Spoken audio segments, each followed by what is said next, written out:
spot now then. Want to get yourself one? Great acceleration. Aye, going downhill. Aye. Got this big selling point, though. Hey, what's that? There's a great big boot on the back.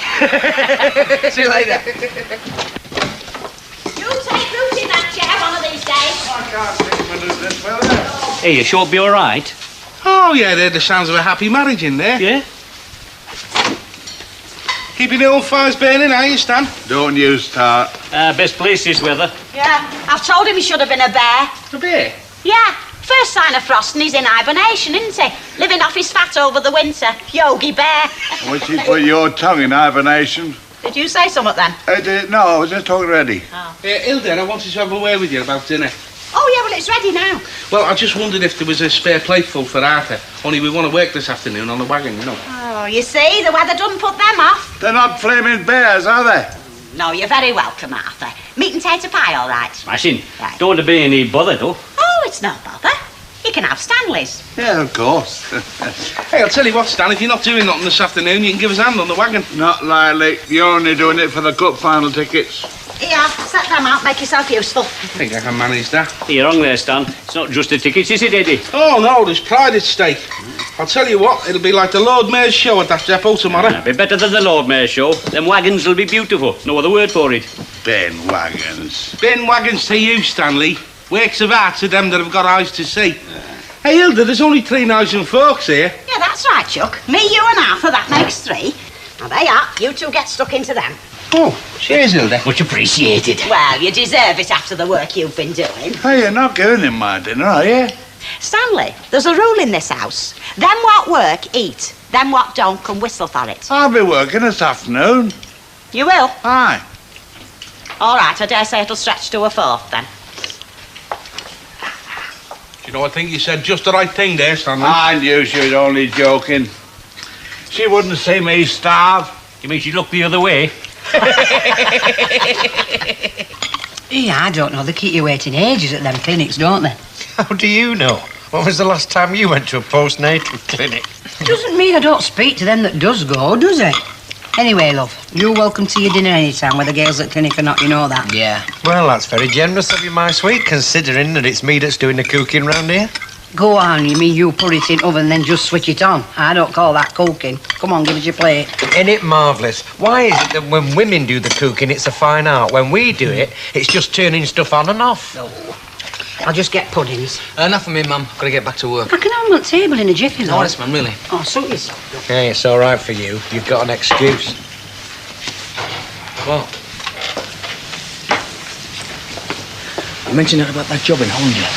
Oh, well, I'm going to wait till I pick me moment, if there is such a thing. Yeah. You've not said out to Gail, have you? Well, I did mention it to her. But I said don't say anything about it if she saw Mum. Yeah, well, I'll tell you, Mum, sometime myself today. Right, OK. I'll see you later then, Dada. Yeah, all right, son. Ta-ra, Mum. Try, love. Yeah. Bye, son. Yeah, I don't know. Comes for his dinner and then he only has half of it.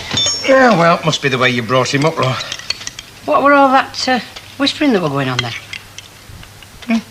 Oh, just some about work, that's all. Oh, our Brian's work. Yeah, well, it would be our Brian's work, wouldn't it?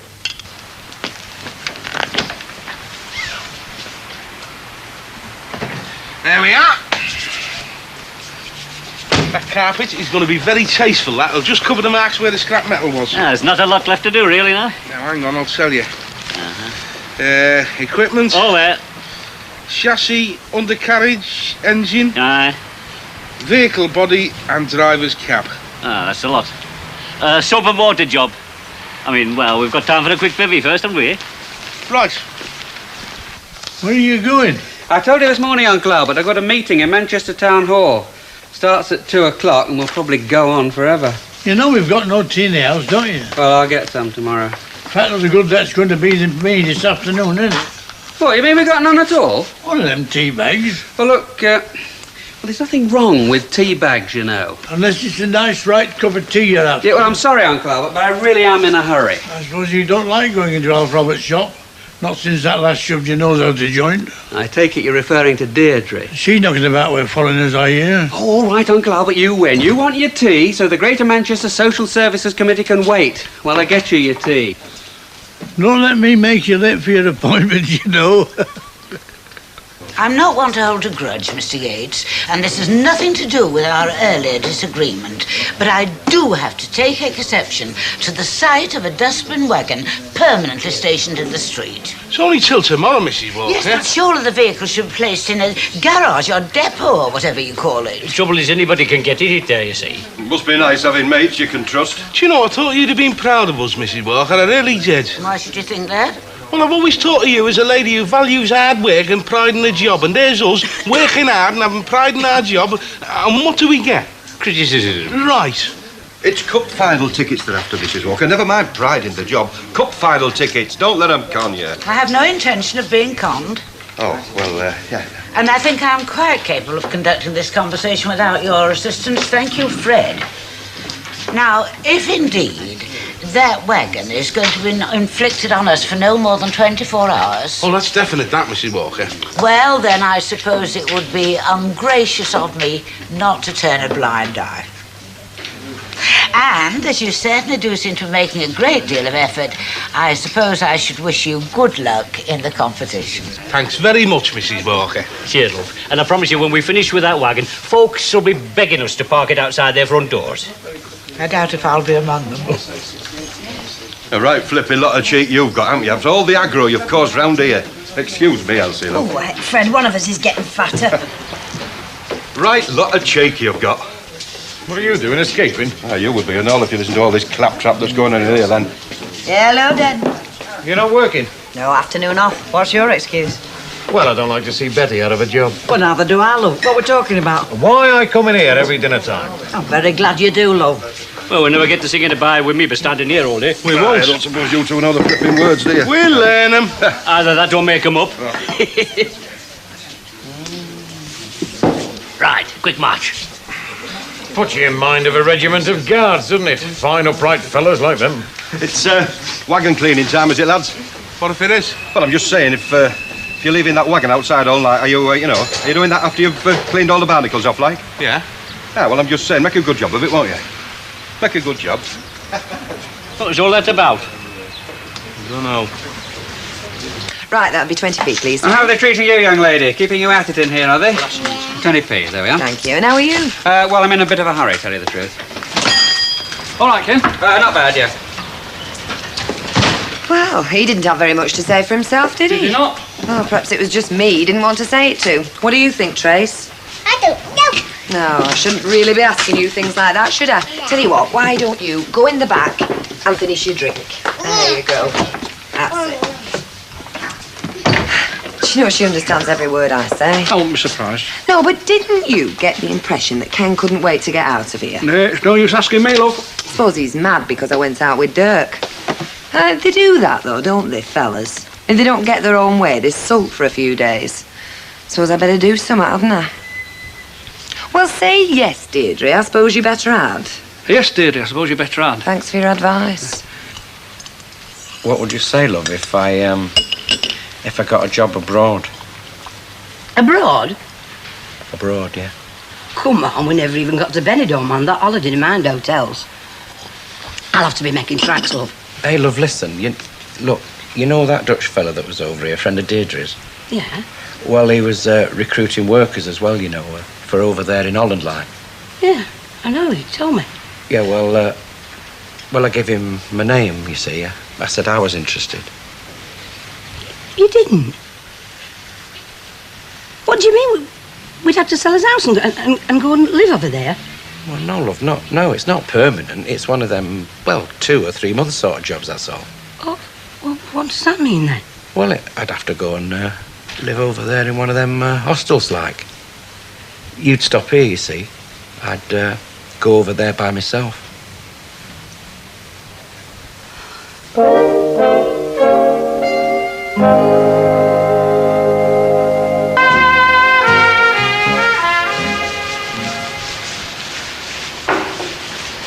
Hey, Stan! What? I thought you were supposed to be cleaning windows. I'm pain of death. You got me buckets, haven't you? Fool, is he? He isn't, is he? You're going to be late back. Bert, it's not been that long since you've been made redundant, love. It's only a few weeks. 8. Well, we're doing all right, love, aren't we? I mean, we're managing, aren't we, on what you're getting and what I'm bringing in? Love, it's not We don't need a lot of money. Love, it's not that. I know it's not that. Look, love, I mean, well, I've always worked here, haven't I, lived here? Holland to me could be the other side of the moon.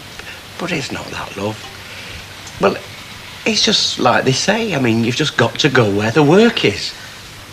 Or else, let's face it, love, I'm 45 years old, the way I'm going on. I'm going to be unemployed till the day I retire, aren't I? Oh, love, I know how you feel. Anyway, there's one thing. I won't have to learn double Dutch over there. They all speak English. There's not many places in England you can say that about. Yeah. Anyway. I better be getting back. I'll see you later, lover. Yeah. Bert, we work something out here, love.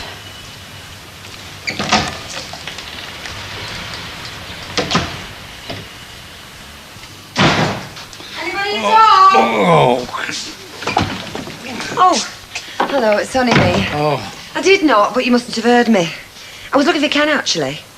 Well, you're not finding me here. Oh, only I've just been to the community centre and I couldn't find him there either. Listen, would you tell him I called and tell him I'm doing now tonight if he fancies a drink? Is he expecting to hear from you? Well, no, he's not actually. Oh. Well, thanks anyway. I'm sorry I disturbed you. Ta-da!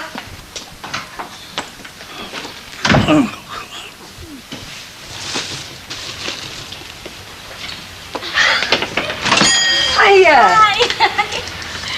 Oh, let's have a look. He's not changed a lot since last time you saw him. And he's not slept a lot either. Oh, isn't he lovely? Oh, and he said you might have some old clothes at Tracy's. Oh, yes, I sorted them out last night. Tell you the truth, it made me feel a bit broody again. Oh, you want to watch it? Oh, don't worry, I will. I'll just go and get them. Thanks. Oh, I'll tell Tracy the baby's here as well. She's just watching Play School. Oh, I've all that to come. Yeah. Well, Hello. hello, love. Look who's here then. Now then, who's his grandma's little lovely boy? Oh, Are you not working? No, love, I've just slipped out with this list. Where is everybody? Deirdre will be back in a minute. Oh, well, can you give it her for me, love, because I best not wait. Yeah, of course. Tell her I'll call for it about 5, all right? Yeah. I tell you what, your grandma didn't expect to see you this afternoon, did she? No, you little love. Oh, Gail, would you all like to come for your tea? What, tonight? Yes, tonight, love. Well, yeah, if you're sure. Oh, well, to tell you the truth, love, I want to help you help me to talk to Bird. Hello. Hello, love. Tell you later. Right, your grandma's going back to work now, my little darling, but she'll see you for your tea, all right? Gail's got me, listen. Okay. Yeah. Oh, Sam, now then, these are what I said. Oh, great. I'm afraid some of them are a bit worn. No.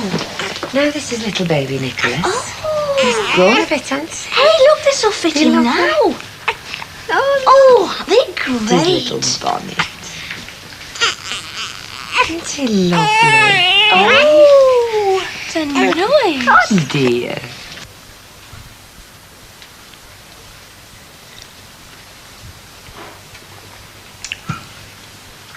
There's only one thing worries me. Yeah, worries me and all.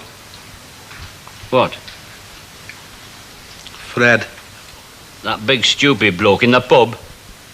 Yeah. Yeah. Well, the way he was asking about it being in street all night. Oh, the muck all over it. That's just about his style. Well, one will be left to sleep in it, so. All night? Oh, I'm in the cab, not the back. You can't sleep in the back. Somebody pressed the wrong button, you'd come out 3 inches tall, wouldn't you? No, it's an idea, though, is that? Of course. I mean, if that Fred character really has got it in for you... He's never liked Eddie. Calls him a lazy layabout. Oh, thanks, Stanley. Makes sense then, don't it? All right, then. Any volunteers? Ah, well, I liked it, but I mean, there's no way my missus is ever going to believe I was spending the night in a cab. Oh, great. Hey, think what it's all for, Eddie, lad. Think of them twin towers, bands on the pitch. Oh, go on. Great. I'll be muggins. Hey, she's back. Hey, you can't be out cleaning windows now, Stan. It's going dark. Hello, love. Yes, and I want a word with somebody. I did chuck it up. It was too dark, you know. You are? Well, I couldn't see whether I had or whether I hadn't, like, you know. You know, Stanley, sometimes I haven't a clue what you're going on about. Oh. No, what I want to know is, why is there a patch of airboard in the hall where my Persian rug ought to be? Oh, yeah. Oh, yeah, what? Well, we borrowed it, Hilda, to go in the cab. It just fitted nice, you know. What, in that smelly old wagon? That is Rosie, the cleanest dust cat in the country. Oh, well, that's not saying a lot, is it? Anyhow, that bit of old carpet's no more Persian than I am. Oh, well, that just shows how much you know, doesn't it, Eddie Yates? Because the chap I got it off swore it was genuine Persian. And it's only got made in Bradford stamped on the back so as to fool the customs and excise. I bet it fooled him and all. Anyway, it's going to be all right, Hilda, because I'm going to be sleeping in the cab all night, aren't I? Are you? Yeah. On account there's a remote possibility of sabotage by person or persons unknown. Called Fred. Well, you must be keen, that's all I can say. So is it all right if we borrow it? All right, go on then. And I don't know what you're looking so pleased about. I never said a word. Exactly. You'd let folk come in here and walk off with every stick of furniture we've got and never open your mouth to stop them, you would.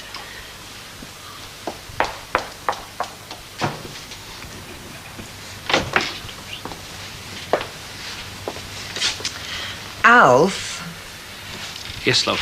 are you doing out tonight? Yeah. Oh, well.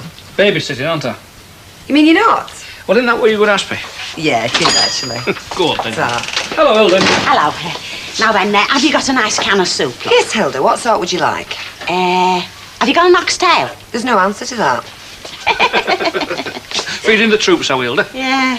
Well, honest, they're daft, aren't they, fellas?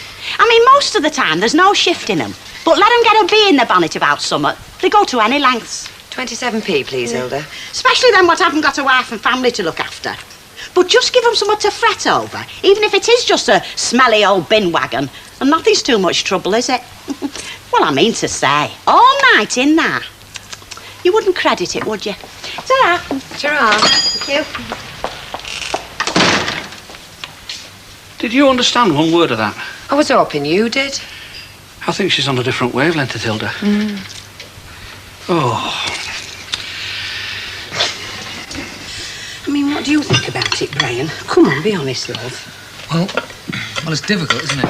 Well, what good is it going to do your dad going off talent for, what, 3 months or whatever? Because when he comes back, there'll still be no jobs. Well, I'll have been working for 3 months, won't I? That's what good it'll have done, love. I mean, besides that, Bert. Mum, things will have probably got better by the time he gets back. Yeah, the pigs might be flying.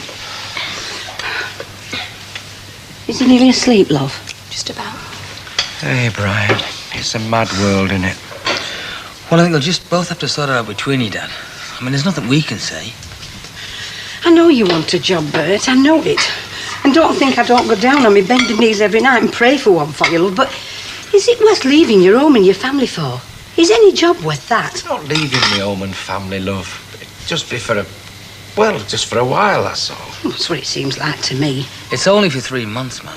Oh, love, you can see what I mean, can't you? Well, It's what you work for, isn't it? Your home.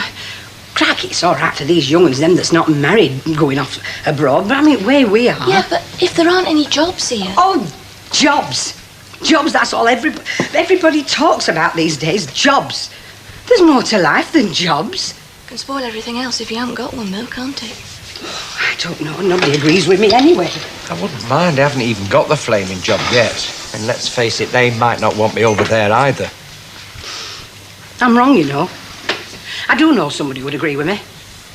I know what this little fella here would say if he could talk.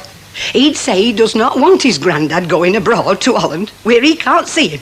That's what he'd say. Some of them would rather sit there all day than actually be doing anything. That's the top and bottom of it. Oh, A boring waste of a day. And it took me half an hour to park. Oh. Anything happened here? Like what? Well, any messages or anything? Not so you'd notice.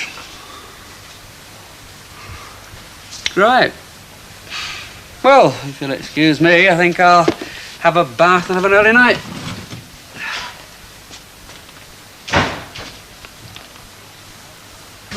You want to get off home, love. Oh, it's probably no more than a cold coming on. You feel worse if you give in to 'em, don't you? Well, all right. I didn't expect to see you at this time, mate. You can have a pint. Oh, Tom. Give us 2 pints, will you, love? Okay, my love. You're a bit later than your usual time, aren't you? Maybe. Well, the truth is, I was going to babysit for Deirdre, but I wasn't needed, so... Don't tell me she's got stood up. Oh, don't ask me. I'm staying out of that side of things. And you timed that well and all, didn't you? What are you going to have, a pint? Well, I wasn't stopping, but go on, I'll have a half just to be sure. And a half as well, Betty, Okay, please. my love. Oh, by the way, lad, have you ever used them spray things, them aerosol things for decorating, you know? Now and again, yeah, why? Well, I happen to know where there's a load going off cheap. I'll hang about, I'll show you the kind of thing I mean. What's he on about now? Aerosols, I don't know. I have an idea. Was there something special you wanted, love? Oh, yeah, a small bottle of rum, please, Betty. You know them quarter bottles. I dare say I'll find you one, lovey. I'll just take for this first. There you go. Undercoats, underarm, how you like. They won't banning them things. What do you want that for? Well, in case I wanted to do a bit of decorating, you know. I mean, they're very handy things, these, you know. Take the cap off, point it in one direction. Listen, you touch that wagon and we'll be using it to cart you off in. Quicker in my boots, aren't I? Now we know what it's for, don't we? Aye. Listen, I'm spending the night in that cab, and if anyone comes near, I'll be out with a flaming big spanner, and it'll be a case of knocking on the head and asking questions after. I'll tell you what, not to spoil your beauty sleep, I'll creep out when it's quiet and I'll spray on the side in big letters. Do not disturb. Now, that's enough of that, if you don't mind. That'll be £2, lovely. Thanks. Ta, Betty. Ta, darling. See ya. Aye. Ta, Yates. Hey, Yates. Leave the lights on, you know, so I can see what I'm doing. You know, one of these days you're going to go too far. No, not with him, love. It's from the soft toy department. Hey, you're not serious, though, are you? What do you mean, helping them decorate? Yeah. I mean, a joke's a joke. It's going to be a joke with him staying in that cold cab all night. That is good news. No, you're not going spraying that stuff all over the place, are you? I'm glad to hear that anyway. Won't have to, will I? Why not? Thought of another idea. What?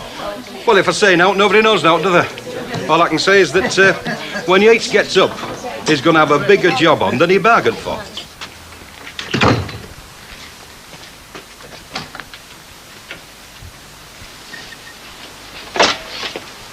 Hey, here. I made you some soup.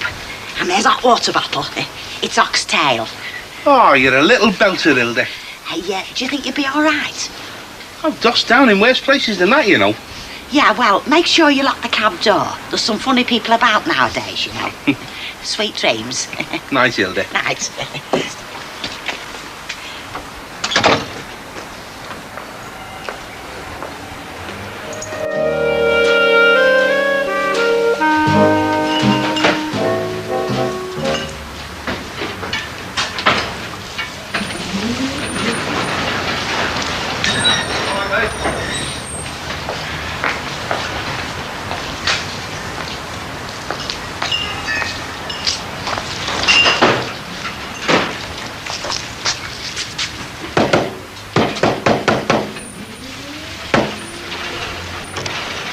Well, a right flipping card you turned out to be, Yates, didn't you? You know, if you fall asleep on sentry going in the army, they shoot you. What are you playing at? You give me a right turn there. Nothing to the turn you'll get. You come out here and have a look at this, lot. What have you been up to? I've been playing with my little aerosol, haven't I, Yates? I've sprayed it all in black on here. Rovers return skinheads rule OK. I'm in charge of them, see? You lousy git. Hey, and on the other side, in red, I've put Eddie Yates lives in a dust cart and it suits him.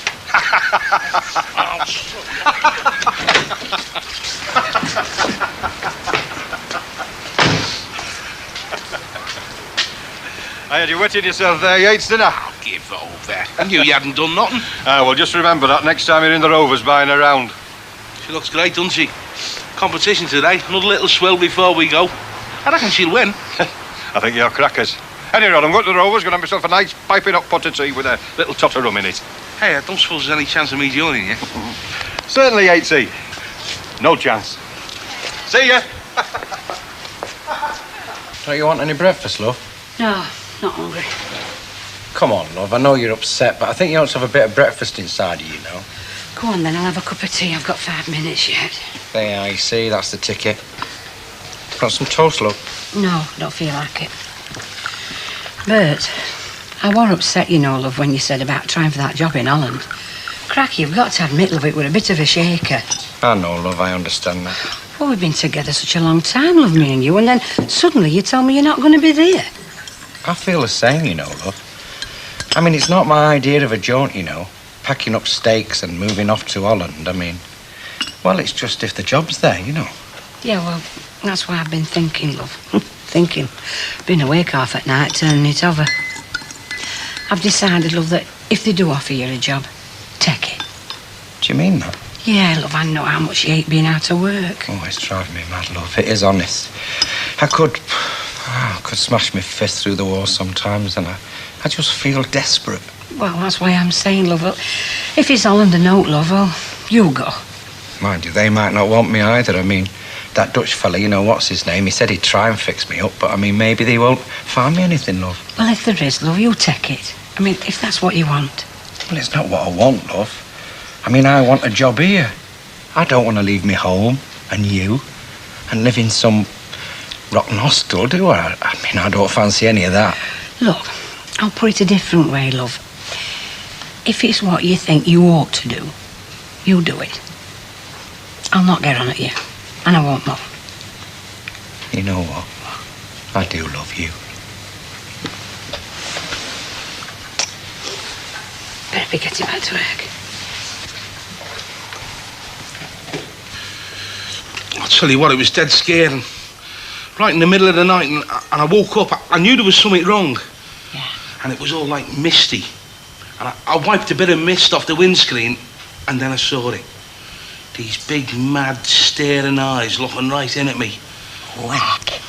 It's that tomcat from up the backyards. Oh. I'll tell you what, it gave me hell of a start. I nearly came hammering you up at that time. Oh, you'd have had me to reckon with if you had done. Middle of the night. Yeah, but I stuck it out, didn't I? I think you were daft doing it, you know. If you ask me, this bin cart contest's gone beyond all reason. Not when you think of the glittering prizes, Hilda. They're only flipping football tickets. Cup final tickets, Hilda. That's a marvellous prize, that is. What, for a game of football you could watch on the telly anyway? Oh, it's no good arguing with you, is it? You're a heathen when it comes to football. No, the main thing is that thanks to me, the truck wasn't sabotaged. Get away. You said yourself you was fast asleep when Fred G come sniffing round this morning. Now, he could have sprayed it all over and you'd never have known. Oh, no. No, it stopped in me being there, see. How'd you make that out? Well, well, it did, you know. I mean, he knew I was serious, you see. He knew that if he'd have done anything, he'd have had me to answer for. That's what frightened him. Hey up, sleeping prince. Oh, you seen your wagon? What about it? I just looked out the bedroom window. I never seen out like it. What?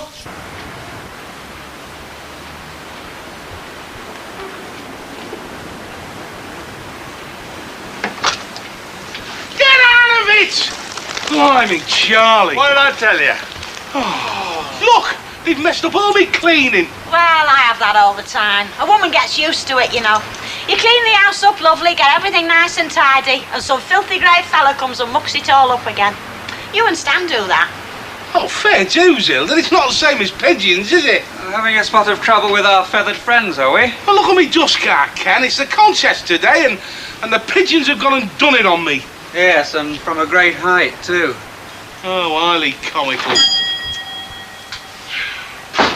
Hey, there's a real crisis going on out there. The pigeons have made a mess of Eddie's dust cart and he's going wild about it. Something wrong? No, not a thing. You could have fooled me. What's the matter? Nothing. Apart from wondering what happened to you last night. Well, nothing happened to me last night. Obviously. I'm sorry I'm not with you. Well, you knew I was expecting you. You could at least have phoned. I honestly don't know what you're talking about. Well, I left the message very plain with Albert. I mean, did you not go home last night? Well, yes, or of what? course I went home last night, but Uncle Albert certainly didn't give me any message. I presume he forgot about it. Was it something important you want to see me about? Not what you call a matter of life and death. Just as well, isn't it? Thing that gets me is having to do the whole damn thing over again. Well, you'll have to do it any road. Yeah, they're swell, Stanley, but this is a major operation. I mean, there's no way I can wash down the roof without getting mucky water all down the front and all down the sides. Oh, give over, you great soft thing, moaning on and on. It happens to be a very big day for me, Hilda. Oh, does it? Well, it happens to be a big day for me and all. Or it should be. Only a certain great fat lump's flaming well forgotten. Oh, Elder love. Oh, don't you Hilda love me? Look at that. the coal bill, and just one birthday card. Like you might know, it's from our Trevor. Birthday card, Hilda? Yeah, happens to be my birthday today, but nobody cares in this house. I might as well be in the canal. That's where you're wrong. I haven't forgotten. Oh, don't try and wriggle out of it. There's your card. Ah, Stan. Oh, isn't that nice? There's your Prezi. Prezi and all. Oh, Stan. It's a sort of a necklace, like, you know. Oh, it's beautiful, Chuck. Hope you like it, Hilda. Stan and me went halves on it. Oh, thanks, love. And you, Eddie. Actually, Stan hasn't paid me for his half yet. I'll pay. I've told you I would. Well, it's lovely, that.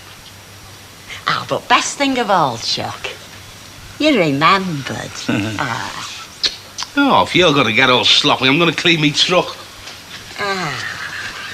You remembered, Stan. Ah, well, you reminded me that every day for the last 2 weeks. Happy birthday, Chuck. Your dad's after a job in Holland, I gather. Yeah, you got to that guy that was over here recruiting. Oh, Dirk van der Stick. Deirdre's foreign fancy. Yeah, he asked if he could find him something, you know.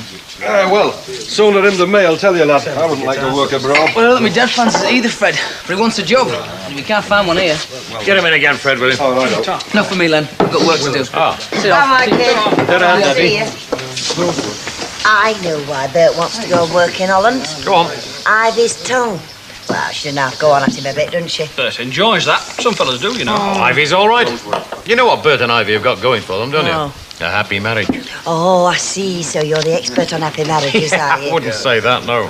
And I don't think you are either. All right, I give in. You're right. All right, Len. Yeah, for yourself. Oh, sir. I wonder what life's like in Holland. Listen, you hear from Ray Langton. He sends you a postcard from time to time. What did he say life like out there? He didn't really say. The only time he ever wrote to me is when he wanted something. He didn't mention it, really. The pubs don't close. He did mention that. Well, that's handy. Unless you work behind a bar, Alf. Hey, Amsterdam, isn't that the place where the naughty girls sit behind the windows? Oh, that's Hamburg. Oh, I think Fred's right. I think they got one there and all, haven't they? You make me sick, honestly. Is that all you fellas know about life in Amsterdam? Well, it's abroad, that's the main thing. Who wants to live there? Oh, way up. The Birdman of Alcatraz and his mucker. 2 pints of bitter, please, Mrs. Walker. I thought you were on this dust cart parade. Oh, we are. Just popped in for a final lubrication. This dust cart, I do trust it won't be parked any longer on the street. Not anymore, Mrs. Walker. And you must admit it is gleaming and beautiful. Well, burnish it as you will, it still remains a dust cart. Oh, and will you get one for Alf Roberts? You'll have one with us, won't you, Alf? And why not? Yeah, have a short. Hey, it's cold out there. Tell you what, have a large scotch. Oh, it's half. Hey, Eddie, I hope you're not buying me this large scotch because you think I'm one of the judges on this dust cart contest, are you? Oh, of course not. Are we? Are we, yeah. Of course, yeah, it's sheer bribery, that's what it is. Wolf Cub's honour. It's just a friendly gesture. Bribery. No, fair dues, Len. Eddie's not like that. Thank you, Alf. Mind you, it could be construed as bribery if I was a judge. Hey? Well, I wasn't until this year, you know. I jacked it in, though. Cheers. Remind me not to go fishing with you. It's no good chucking a worm in the water until you got it on the hook, mate. I see you gave the little van another going over this morning. I had to. Local pigeons had christened it. Oh, hey, it's the pie crust that brings them, you know. You are? I'm just saying pigeons. Not they like better than a nice, tasty piece of pie crust. You did that, didn't you? You put that stuff all over the roof to lure the pigeons. I'm helping you out, Yatesiana. I'm showing you how to pull a few birds. Cheers, Eddie.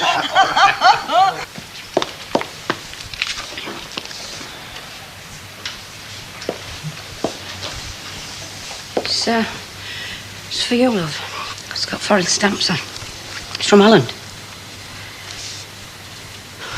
Well, hadn't you better open it? Well, go on.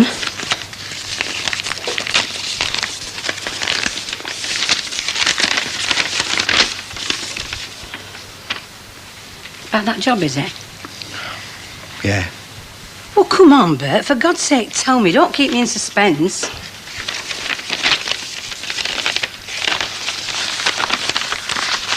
It's no good, love. He said he's sorry, but he's got nothing for me. So you're not going? Well, I didn't bank on it. Oh, love. Are you disappointed? Oh, not really, no. Oh, I'm sorry, love. No, I'm not. No, I'm not. I'm glad, really. Oh, Bert, you don't know. Hey, come on. Oh, love, I was dreading it. I was dreading it, honest. I'd have done my best to hide it from you, but Come thought of seeing you go out here. I don't know what it'd be like without you being here. Never mind, love. I'm not going now, am I? So you've got naught to worry about, have you? Eh? Oh, look, will you promise me something? What, love? From now on, whatever happens, we face it together, all right? I don't want us ever splitting up, love. Not ever. Dead right, kid. Dead right.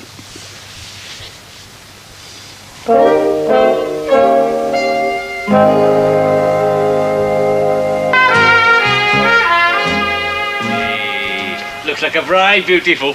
Hey, and we look beautiful in our mate. Hey, come on. I'll ride shotgun, you drive, all right? Best of luck, then. Keep my fingers crossed for you.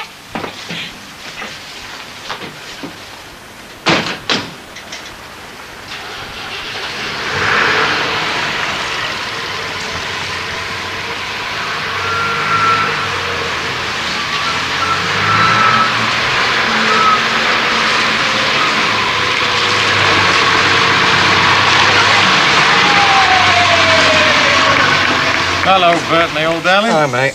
You gonna have one? Yes, please, Len. I'll have one Make with that 2 hours. Righto.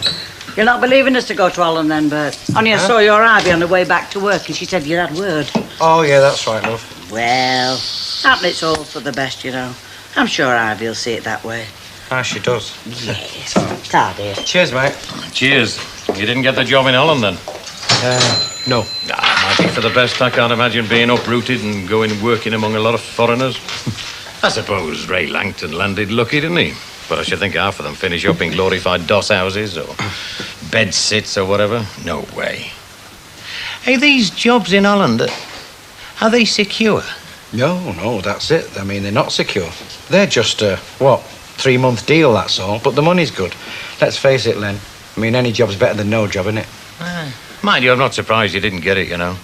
It's younger fellas they want now, isn't it? You and me were too old. What? Who's too old? Right, listen, I'll tell you something. Goes no further, like. What? But between you and me, they did make me an offer. I thought you said they turned you down. Yeah, well, I told Ivy that, and she believes it. And, well, I want her to go on believing it, you know what I mean? I don't get it. Well, I just couldn't leave her, Lynn. It was breaking her heart, you see. And she was being brave about it, of course, and that was breaking my heart.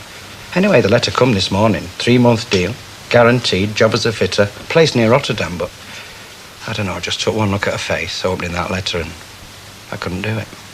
Why'd you tell her they turned you down?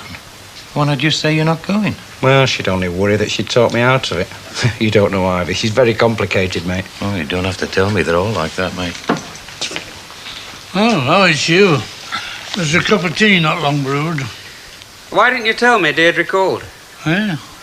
I gather she called round yesterday and left a message for me. Well, I told you, didn't I? No, of course you didn't, and I want to know why. Well, I must have forgot. I mean, you do forget things when you get to my age. You never forget anything unless you want to. Well, it must have slipped my mind, that's all. Anyhow, it's tongues and notes. What are you making all the fuss about? Well, it happens to be important to me. Why, she ticked you off. Now, look, Uncle Albert. My relationship with Deirdre, or with any girl come to that, is my business. So stop trying to interfere. I don't know what you're on about. Well, I think you do. Anyway, you might as well know I'm inviting her round for the evening. Please yourself? Yes, I intend to. And what really would please me is if you would do me a small favour and take yourself out for the evening. How about it? You know, my head feels as if it's full of cotton wool. Sounds like flu to me, Betty. You want to go to bed and stay there until it's over? Do you think so, Stanley? That's what I'd do. That's your answer to everything, isn't it? Go to bed and stop there till it's all over. I suppose you'll be doing that when the Russians come over dropping H-bombs. Now watch it. I'll have that necklace back. Oh, yes, solid shot. Oh, I meant to say, Hilda, I've never seen you wear that before. Birthday present, you see. Do you like it? Yes, nice. Well, yeah, Coggy, you bought that, eh? Must have a guilty conscience.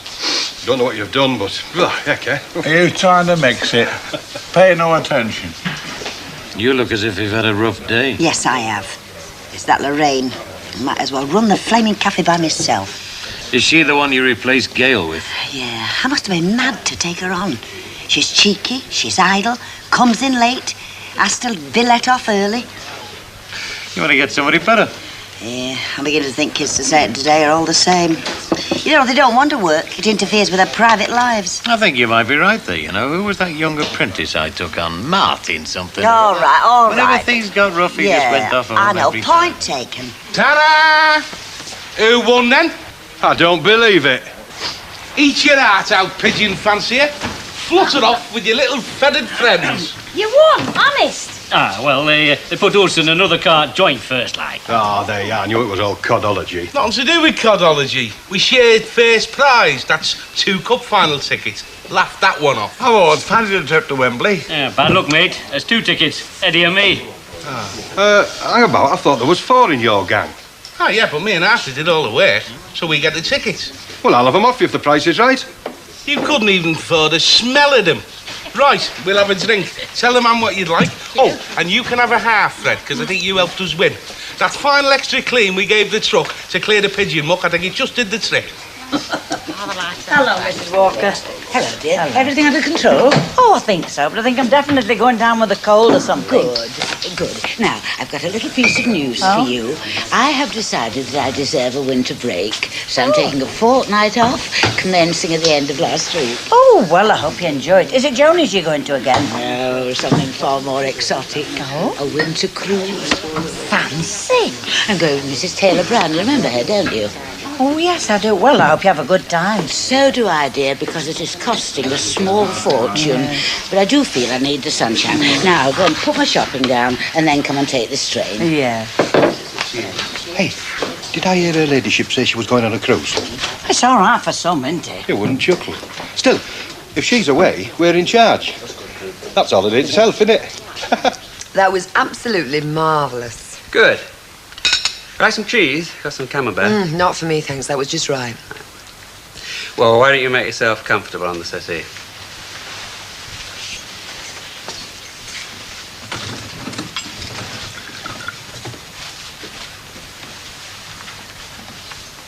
Cheers.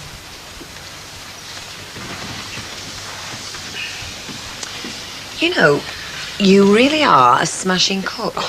Not really. There's 1 or 2 things I can do pretty well, but I've not got much range, to be absolutely honest. The trouble is, there's a very definite limit to the number of things I can get Uncle Albert to try. Well, anyway, that was a smashing feat. Good. You must do it more often. Or something like it, anyway. I'd like that. Yeah, so would I. You know, I really would like to see more of you, take you out more. What do you say? I say, fine. Look, I don't really think I'm twisting your arm. I mean, I don't want you to feel you're obliged to say yeah. Now, don't be silly, Ken. You know I'm not the sort of girl who does anything she doesn't want to. No, you're not. But what I meant was that, well, I don't want you to think that I'm tying you down or committing you to anything. Suits me if it suits you. I mean, it works both ways, doesn't it? Good. We understand each other then. Right, well, how about tomorrow? Tomorrow night? Do you think you get to sit for Tracy? I think so. Good. Well, I'll tell you what. Why don't we go out somewhere? In the car, I think. A little further afield.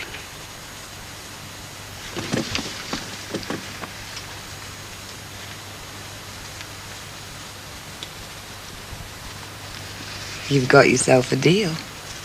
Hey, Alan. What a devil when you kicked out of your house into the street. What are you chunnering about, Albert? Well, I can. He's kicked me out near enough so he can stop and do a bit of courting. You did quite right. Mind you, give me £1 for me expenses. I'll say that for him. But £1 was nowhere these days. No. Now, come on, Stan Ogden. What have you been up to?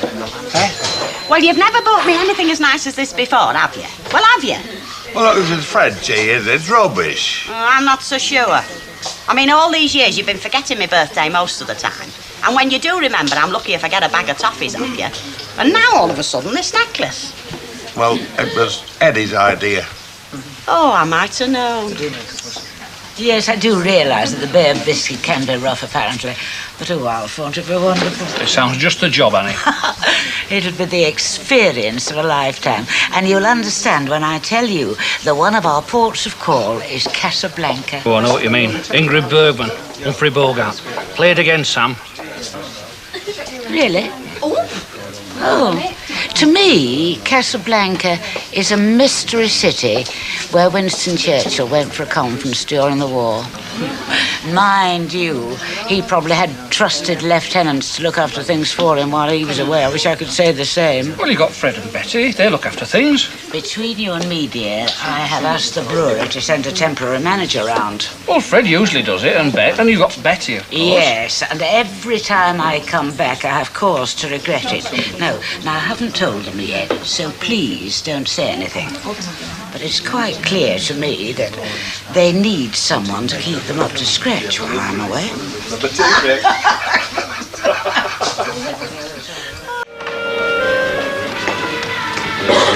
Hey, Albert, lend the sports page, will you? No. I'll give it you back. No. Spoils the paper. Buy your own. Is that Henley in my eggs yet, love? Hey, Golly Daydream. You talking to me? Me egg and chips at your last Preston Guild. Any signs? It's under your nose. On the counter. It's been there for 5 minutes. I never saw it. Well, I shouted you, didn't I? I didn't hear you, did I? Oh, you don't listen. That's your trouble. Not at all, love. Hey, I accept your apology. I never give you none. Thought you would now. Word of advice, love. You've got a fair pair of legs, but you need more than that to carry you through life. Savvy? Nat Stanley's a product of the wonderful British educational system used for the best in the world. Like when they turned out blokes like you and me. Marvellous. Had a good argument going then till you chipped in, eh? Albert. What? Do you know what time it is? No.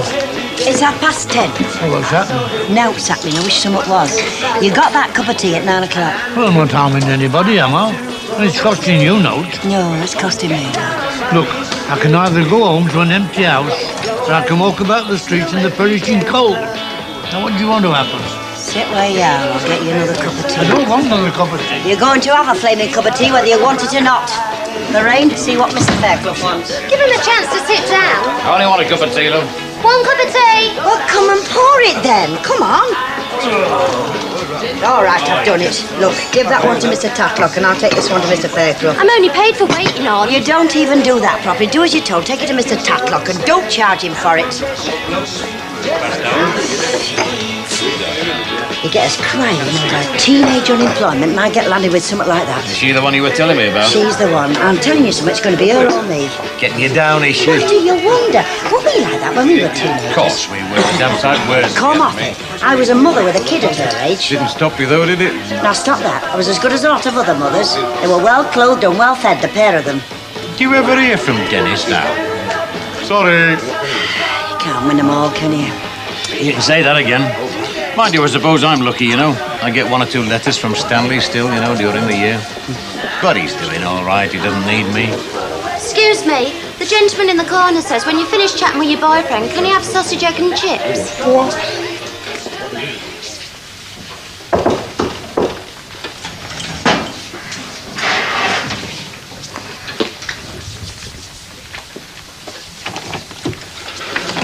Hello. Don't blame me. Al said it was all right to come up. It's okay. Come on in. You sure? I mean, if you want me to get lost, just say so. Don't be daft. Come on. Do you want a coffee? If you have one. Do you want one? Yes. Right. Tracy at Play School, is she? Ah, can't you tell? The place is almost tidy. Well, I just came up to Doesn't say... make any difference, you know. What? Tracy not being here to chaperone us. Madam, I had nothing like that in mind. Well, I had, but only a bit. 1.5 sugars, okay? Yes, right. Obviously, Alf had the same idea. 11:15 at night would have been quite different. Oh, God, I know. He's like that, Alf. He'd let flipping burglars up at 11:45 in the morning. Right, well, if we could get a little sanity back into the conversation. Feel free. I booked a table tonight for 2, 8 o'clock. Right. I'll see you at 7:30 in the Rovers. No, you won't. I'll call for you here. There's nothing like a bit of old-fashioned courtesy. There's nothing like it nowadays, I agree. Fortunately, there's sex equality nowadays, which means the lads turn up late, hoping that the girls have got the drinks in. Well, you won't catch me doing that. Good, good. Got a babysitter fixed up? Mm-hmm. Reliable? Mavis. We could do a lot worse. Mm.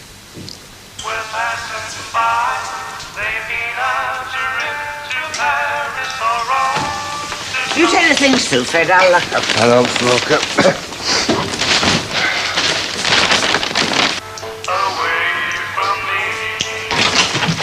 Aye, aye. Hello, Mrs. Walker. Just thought I'd have a cup of coffee before the mad rush started. Oh, really?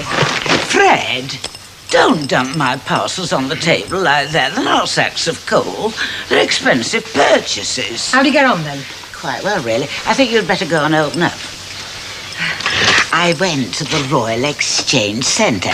Now, dear, it is just the place when one wants to buy out-of-season clothes. I mean, when one is heading for the sun, one doesn't want tweeds or fur-lined boots, does one? One doesn't. Now, something here that will make you quite pleased. Oh, very nice. For special occasions, of course. But I'm bound to be invited to the captain's cocktail party. Oh, you will. They ask everybody to them. You won't pay for this cup of coffee? No, Albert, I don't want paying for No, it. well, it's been due in your road. I've done my bit for this country. Time I got something back. Yes, Albert. No, Albert. 3 bags full, Albert. I'll do, Albert. Have you forgotten something? I've come for my dinner. I'm not bad, am I? No, not if you behave yourself. Lorraine, clear them tables, will you? What for? They won't know the difference, lot we get. Just clear the tables and don't be so cheeky. She'd make a good airline host to serve, wouldn't she? Hey, what do you say then? Come to Liverpool with us tonight and I'll bring you back in the morning. We'll have a great night. What time are you leaving? 6 o'clock. Lorraine! Just after. I'm coming. I don't finish till 1:30. Too late for me, that. OK, then. What about her? What about her? See you at 6. I'm sitting here, love. Get away. Yes, it's Southampton to Tenerife via Casablanca, then Las Palmas, Madeira, and then I think we'll call it Vigo on the way home. Oh, lovely. Excuse me. Oh, I know envy's one of the 7 deadly sins. Oh, it does sound rather splendid, doesn't it? It's been one of my lifetime ambitions, you know, to go on a cruise. Well, why don't we make the effort and go sometime? Me, a humble shop assistant. I haven't got thousands in the bank, you know. No. Oh, I'm sorry. It doesn't matter. Oh, it does, Emily. I could cut my tongue out. I mean, well, nothing could compensate for Ernest, could it? Wonder what's happening to those 2 dreadful men. Well, I don't know. I try not to think about it. What do you say we go to the pictures tonight? Oh, I'd love to, but I can't. I'm babysitting for Deirdre. She's going out with Ken. Oh, good. Oh, I can't tell you how glad I am they're back together again. Scotch, please, darling. To hear is to obey. Oh, Mike, have you heard from your old fella yet? Ah, don't you? Look, for the 1000th time, I'm not my father's keeper. Oh, give over. I'm only asking if you've heard. No, you're not. You're trying to blame me for what happened. Look, somebody needs blaming and all. I'm 150 quid up the Swanee. That check's still bouncing. Len, did I tell him or did I not tell him? You told him. He told you. My father is not a villain, Sardine. He knows a few mine, but he's not one himself. He's feather-brained, he's thoughtless. I wouldn't let him handle a 10-penny piece. Now, I tried to warn you. You took no notice, so do you mind if I finish my drink? Do you mind paying me for it? Eh? Money has not yet passed between us. Oh, yeah. Like father, like son. Have one yourself. Now, I've told you, haven't I? I was only kidding, mate. Yeah, well, you better be. Aren't men aggressive? Mr. Baldwin appears to be, although I sometimes wonder how much he's put on. No, I think it's coming from London, because life's much more competitive down there. And I had a school friend once, Pauline Beatty. Oh, you remember Pauline Beatty? Do I? Yes, I'm sure that you were still at school when she was there. She came up from London with her parents when she was about 14. Oh, you do remember. She always used to talk at the top of her voice. She used to shame me when we went into cafes for coffees and things, because she always made such a fuss. Mind you, she always got what she wanted. Well, they do, don't they? Oh, I'm sorry. Oh, thank you. Yes, pal. I'd like to see Mrs. Walker, if she's in. Oh, yeah. Who shall I say is asking? Lewis, Gordon Lewis. Mr. Lewis. Hang about, Mr. Lewis. Well, it's warmer in here than outside. It is cold, isn't it? Still, it's all we can expect at this time of year, really. Mr. Lewis, how are you? I'm very well, Mrs. Walker, thank you. Do come through. Thank you. Hey, who's he when he's at home? It'll be a gigolo, won't it, for trip? She can't bank on finding one on board, so she's taking her own. I would have done for that. She wants class, Fred, not a bit of rough. Now, do come and sit down, Mr. Lewis. Sherry. Oh, that's very nice. A Amontillado, if you have it. We have indeed. Now, do you know that the brewery have been saying very, very nice things about you? Well, that's nice to hear. And I'm sure that my staff are going to be only too happy to collaborate with you. Any problems? No, I'm ready to move in as soon as you move off on your well-earned holiday. Which is tomorrow. Which is tomorrow. Here's to a wonderful time. Ah, thank you so much. As you probably know, Mr. Lewis, I don't normally apply to the brewery for relief manager. Normally, I leave one of my staff in charge, either Mrs. Turpin, who's off today, or Fred, that's Mr. G, whom you just met. But lately, and I'm sorry to have to say this, one or two little things have been going rather badly. While the cat's away? Precisely. Well, don't you worry for a second, Mrs. Walker. Concentrate on enjoying yourself. Do you know, I think I've already started. No way. It's television that's killed soccer. And the violence. And the money. I mean, who's going to pay a couple of quid to get a bottle on the back of the neck? When you see it on Saturday night and Sunday afternoon, that's what I'm saying. Yeah, but they don't get the crowds they used to get just after the war. I mean, they only get half the numbers. 60,000 was nothing then. Do you know, I remember going to see Arsenal play United at Main Road. They must have turned 10,000 away from the gate, and that was midweek. Spot the deliberate mistake, did you? What deliberate mistake? What deliberate mistake? He says, listen, I may be ignorant, I may be about 200 years younger than you, but my limited intelligence tells me that Manchester United did not play at Main Road. Ah, well, that's where you're wrong, because they were bombed out at Trafford Park. Did you have a bet on it? No, we didn't have a bet. I stand corrected, Squire. There must have been, what, 50,000 fellas all playing trunk from work that day. Unemployment wasn't a problem then, you know. It was keeping the factories open on a match day. Well, why didn't they play at night? Well, they ain't got floodlights, have they? You're not doing very well, love. If I were you, I'd pack up while I were losing. I think I will bet. Let's have 3 pints, love. Hello, Mrs. Walker. Bet, Fred. May I introduce Mr. Gordon Lewis, who's been sent by the brewery to look after things while I'm away. So this time there were no arguments as to who is in charge. Now, I've told Mr. Lewis about my loyal staff, and I'm sure you're all going to get on together famously. I'm sure we will. Very nice. Looking forward to it. Until we meet up to go on then. Goodbye, Mr. Lewis. You never imagined that, Brent? I knew you'd be pleased. Do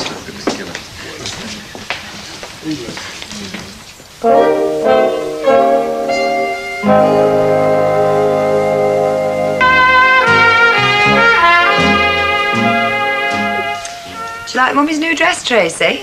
It's great, isn't it? Hey, do you know Mummy's going out with tonight? Uncle Ken. You like Uncle Ken, don't you? Think I do on the quiet as well, so you better keep your hands off. Come in.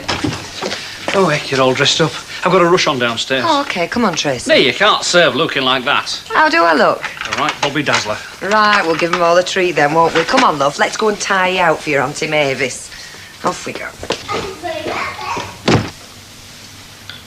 Lorraine! Lorraine! Table 2.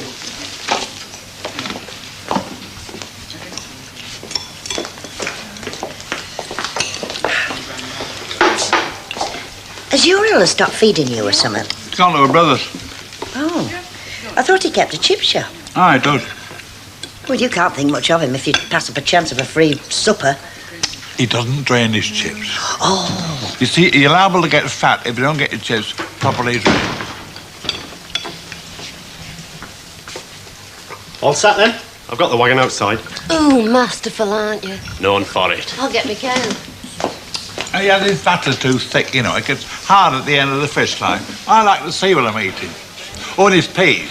They're hard as bricks. You can't have mushy peas there. I'm better here. Yes, I can see that. Where do you think you're going? I'm finishing. Oh, no, you're not. We don't finish here till 6:30. Yeah, but I was early this morning. You were what? I was early. I was here before you come. Yeah, and you sat there doing your nails. I was here, though. I've put in my hours. Yeah, and I put all in for flaming working, haven't I? Yeah, well, we can't all be Wonder Woman, can we? Less of your Wonder Woman and get that coat off. No, I won't. I've put in my hours, and that's all that matters. You can't have us working all the hours that God sends these days, you know. It's the law. I've put in my hours, and I'm going, so save your breath. All the same, the kids these days, bone idle. It was lovely soft wool jersey, only a man-made fibre, but it were all sort of clinging. It was ever so nice. Mind you, I must say I do like yours. Yeah, it is nice, isn't it? Must be years since I treated myself. Well, we all deserve a little something special every now and again. Of course we do. Hey, what time do you make it? Ooh, 10 to 8. Says late, isn't it? Yeah, it is, and it's not like Ken, that. He said he had to go somewhere over Huddersfield way this afternoon, but he's had plenty of time to get back. Well, it'll be something and nothing. I'm sure he said he'd pick me up here. Are you like me? If ever I've made arrangements to meet somebody and they're late, I always think it's me waiting in the wrong place. Anyway, I'll give him another few more minutes, then I'll go and look if he's in the Rovers. I know that's where I said.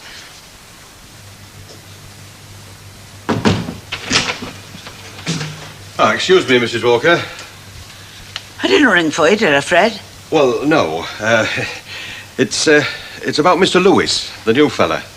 He's not the new fella, Fred. He's the relief manager. Well, relief manager. What about him?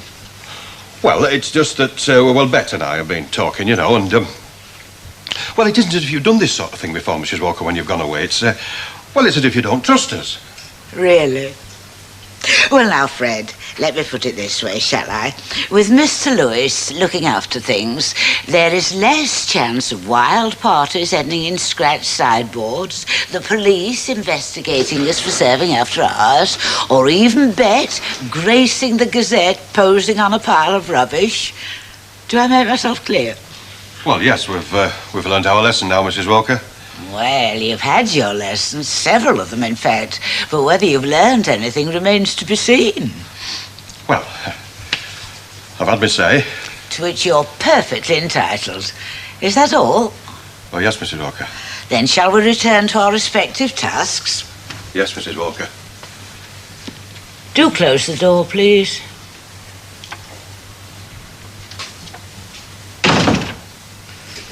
I want to mind it, but she said nought about any relief manager. Just sprung it on us. Duchesses don't tell the peasants what's going on. It's not up to you to ask questions. Just get on with the job.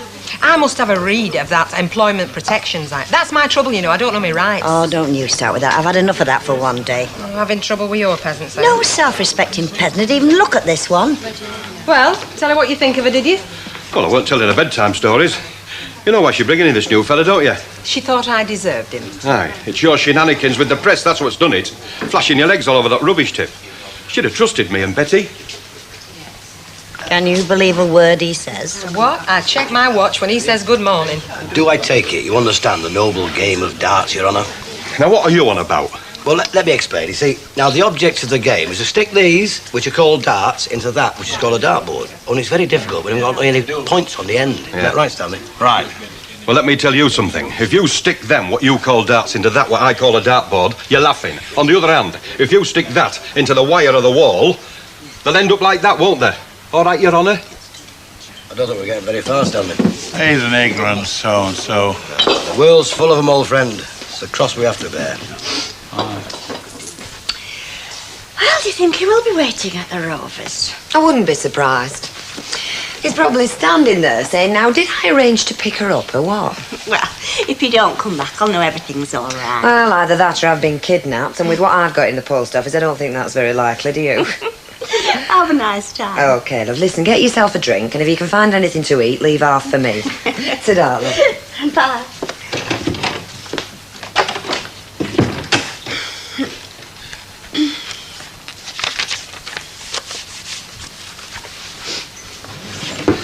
We haven't got any more flipping darts, have we? Them's all we've got. You'll just have to make do with them. Have to make do with him? You wouldn't ask Hurricane Higgins to make do with this kitchen table at snooker final now, would you? But you're not Hurricane Flaming Higgins, are you? You're a flipping nuisance.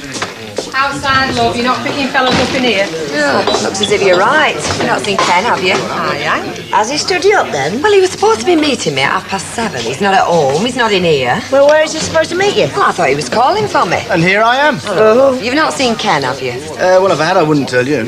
Why, stood you up, has he? Just like David Niven, isn't he? Hasn't he phoned? Well, you thought at least he'd have phoned, wouldn't you? Well, look, I'm going for a solitary meal. The Jag is outside, so why don't you join me? I mean, look at you. Look at the trouble you've gone to. We can't waste all that, look. Listen, if Ken comes in, will you tell him I couldn't wait? Where did you say the Jag was? Outside. Well, I suppose she knows what she's getting. Yes, prawn cocktail and fillet steak. Makes you sick, doesn't it?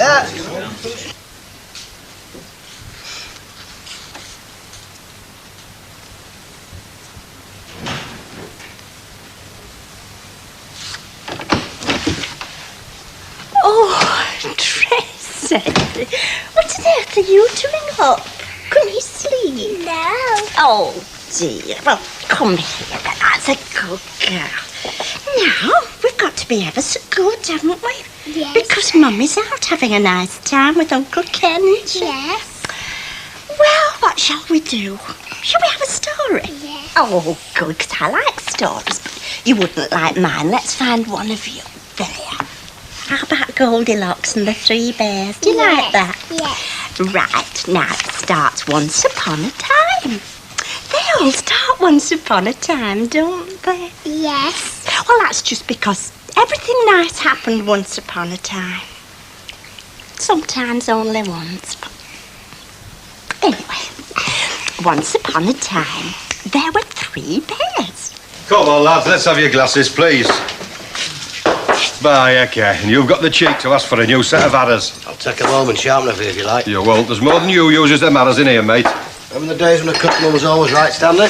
Gone and lost forever, that's it. They didn't have customers like you in them days. All clear, Fred. Yeah, I'm just going to lock up, Mrs. Walker. I've got a choice of a headache coming on. If it doesn't go any better, I shan't have to go to sleep. We've all got a terrific day ahead of us tomorrow. I've got to install Mr. Lewis, travel to Southampton. Go on a cruise to the Canaries. Travel can be very wearing, Bed. I wouldn't mind wearing it for a week or 2. Did you hear that? I've got to install Mr. Lewis. Don't fret, I'll see to him. Oh, no, you won't. I'll see to him. It's my job he's taking, innit? I'll toss you for him. Oh, sorry. Sorry, has Deirdre been in? Oh, Elsa, you're in the doghouse, mate. Where have you been? Well, my car broke down, didn't it? On the moors, miles from anywhere. I walked 2 miles back to a garage, shut up tight. No phone? Don't tell me, vandalised. Yes, well, I finally get a lift. I had to dump my car. The chap drove me to Stalybridge Station. Train just pulling out, otherwise I phoned you from there. How was she? Not very happy. I wouldn't say that. I thought she was in good hands. In a manner of speaking, like. She went out with Mike Baldwin. Mike? Oh, we got her on the rebound. If I were you, Ken, I'd leave it till morning. Tonight of all nights.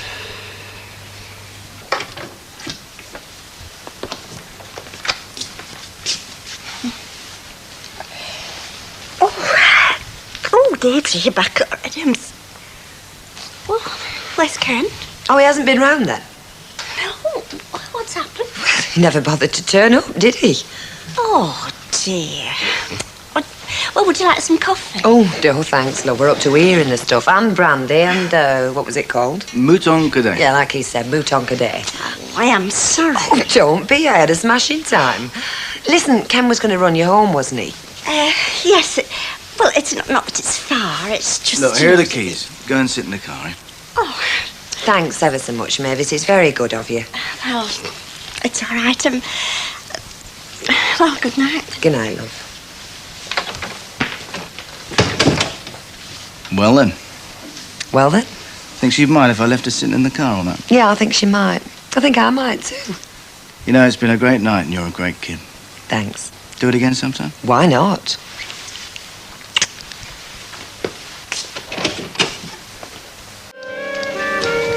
Flaming Girl's not turned in, tables to do. King-size mixed grill every second order and the tea-urns are doing a tap dance. There is no service, it's here. What, am I getting the blame for Lorraine not turning in? Well, what can I do? I had her back bright and early. Yes, you took her off bright and early last night and all. You come in here, you tip her the wink, off with her apron, and she's gone 15 minutes before time. Oh, I wasn't to know that. Well, know it or not, you can whistle for your bacon and eggs. Oh, flaming Emma. Never mind the flaming Emma. If you want her here and you want your breakfast, you better get up to her house. Well, I take her to Liverpool. We go to a disco. Now I'm barred. Look, get up to her house and bring her down here, because I can't do everything with one flaming pair of hands. Joking with her old woman there and that dog they've got. Do you want your breakfast? Hey, what about my order? If you want your order and the disco queen's not coming in, it's going to be at least half an hour. I only want tea. That'll be 12p. The sign says fast, snappy service. Oh, yes, and the sign says music and all. But I don't play the flaming trombone when the jukebox packs up. Well, you're supposed to fry. Have you seen my contract or something? They're all dolled up. On your bike, sonny boy. Get that hair on the knock. Do you know, I get this girl in place of Gail, and at the interview, she comes on like Mildred Flaming Pierce. I knew a Mildred Entwistle once. Yesterday, he comes in here, takes her off to the pool. She doesn't turn in this morning, and I'm left here, and he's standing in front of me, giving me all that lip. Panic stations all round there this morning. Oh, now I've got grease all over my flaming blouse. I've only come here to get out of Annie Walker's way. Oh, what's up with her? Oh, going to Southampton on this cruise. Various ports are calling the Medi. Oh, don't tell me. Oh, they're going bananas down there, they are, doing the packing. I haven't got the cornflakes out yet, so I thought I'd get the rover warmed up and get ready for taking Her Majesty to the station, you know. You do want toast, don't you? Oh, yes, love, yes. Double bacon, double egg and sausage.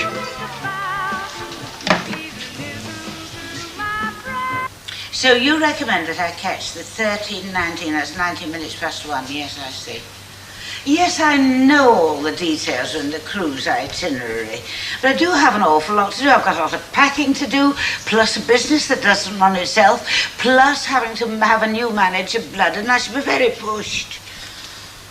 Oh, very well. Right, goodbye. Here I am, Mrs. Walker, early doors as promised. Just been checking the train times with the travel agents. Always wise.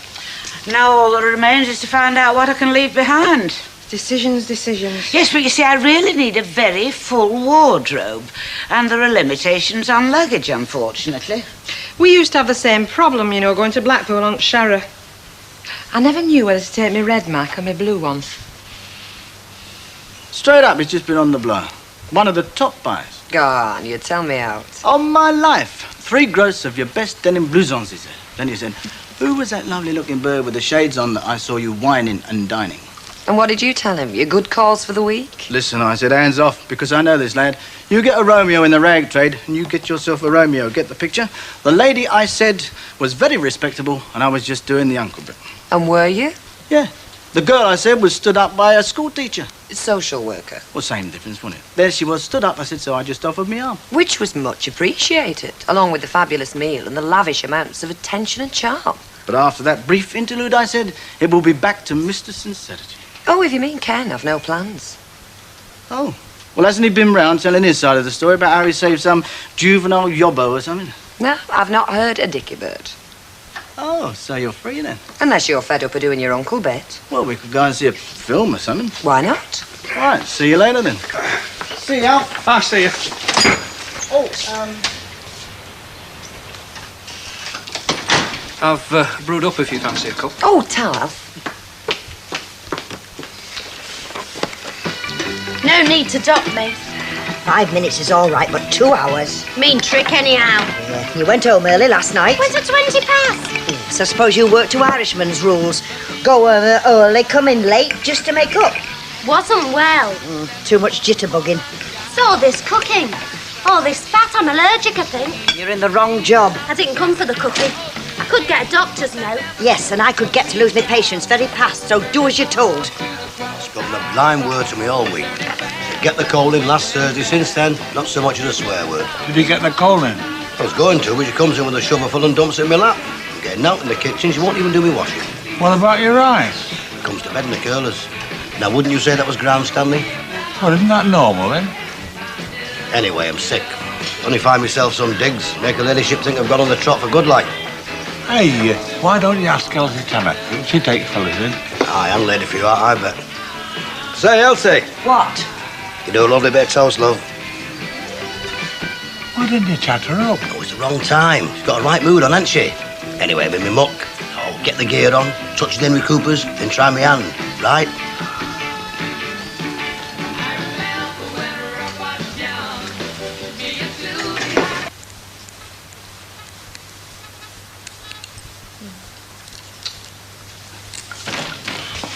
Have I been missed? No, you've not been missed, but you are needed. Aye, what's to do? I've busted new sunglasses, haven't I? How'd you manage that? Well, fancying myself, and they just come to pieces. You'll not fix these. Couldn't you codge something up? No chance. They'll have to go back to the shop, these. Have to change them. Well, she got 'em from Marshall's in town. How can I get there? Couldn't you do something with glue? It wouldn't half boost your image. They'll not glue together, these. I'll tell you what I'll do, look. I'll take them back to Marshall's for you. I've got the rover outside. It's out there doing nought. You think you've got time? Got time for you any time, darling. Tell her I've gone to put some air in the tyres, eh? Tar, Fred, you're a pal. I'm dynamite, me. Given half a chance.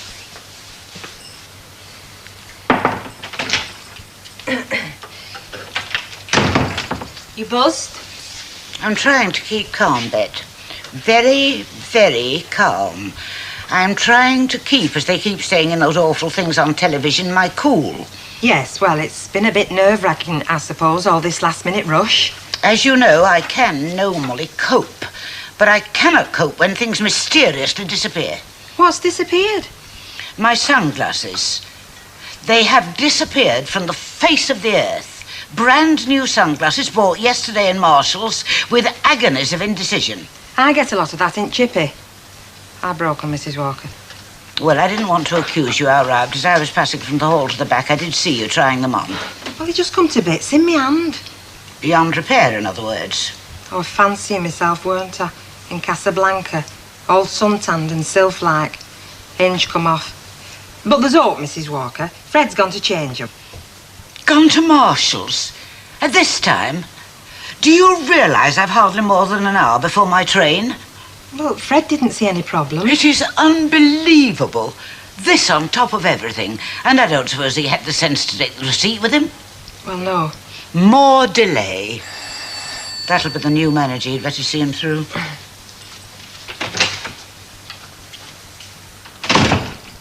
Is that another egg? Yes. But I thought you'd eaten all your egg.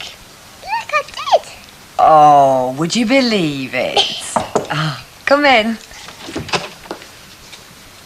Hi. Hello. What can I say? You must have thought of something, the time it's taken you. Well, I couldn't come any sooner. Couldn't call in the shop? Yeah, I looked in earlier, but you were busy. Anyway, look, I really am sorry. I mean, coming back from that conference, I broke down on the moors miles from anywhere.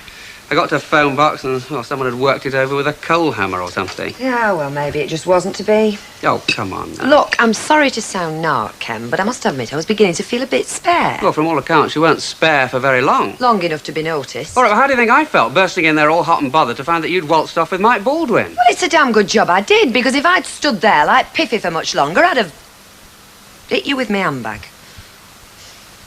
Yeah, and I wouldn't blame you either. Look, why don't we just leave it for now? I'll see you again soon and we'll make another arrangement, okay? Yeah, sure. Right, well, bye-bye, Tracy.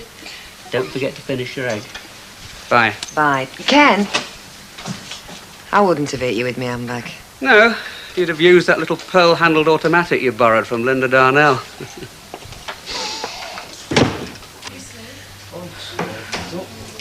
Do you know it's over an hour now? If Fred doesn't get back and she misses that train. What time is it? 12. Oh, I know what time it is now. What time's the train? 13:19. You've heard of the 3:10 to Yuma. This is the 13:19 to Southampton. I should never get that. Takes half an hour across the blooming road. Albert, can't you see I'm stood here having kittens? Well, if you're having kittens, what's she having? My flaming guts for garters. And where is her ladyship, anyway? She's showing this relief manager his living quarters. In other words, Billy's old room minus the Miss World calendars. Oh, Fred, where are you? You'll have been towed away. I'm sorry that your tour of inspection has been so brisk, Mr. Lewis, but it really has been a very fraught morning. I don't wonder. I think I'd be going through the roof. Well, I mean, last-minute hitches are one thing, but when you've got less than an hour to catch your train, and if you miss it, the whole cruise could be off, well, you do tend to get on edge. Oh, that's quite understandable. I mean, all one asks from one's staff is a modicum of common sense. Can be a short commodity in bar stuff. Bet and Fred, you see, the salt of the earth, really. But they have this fatal habit of playing the clown unless one keeps a very tight rein. Now, I'm quite sure that Fred will be outside there, showing no sign of urgency. Mrs. Walker? Is Fred back? No, he's not back. I can't believe it. I cannot believe that anyone could be so stupid. You've been in some betting shop or other. Should I phone a taxi? If you would, please, yes. By the time a taxi arrives... There is nothing we can do but sit here and wait.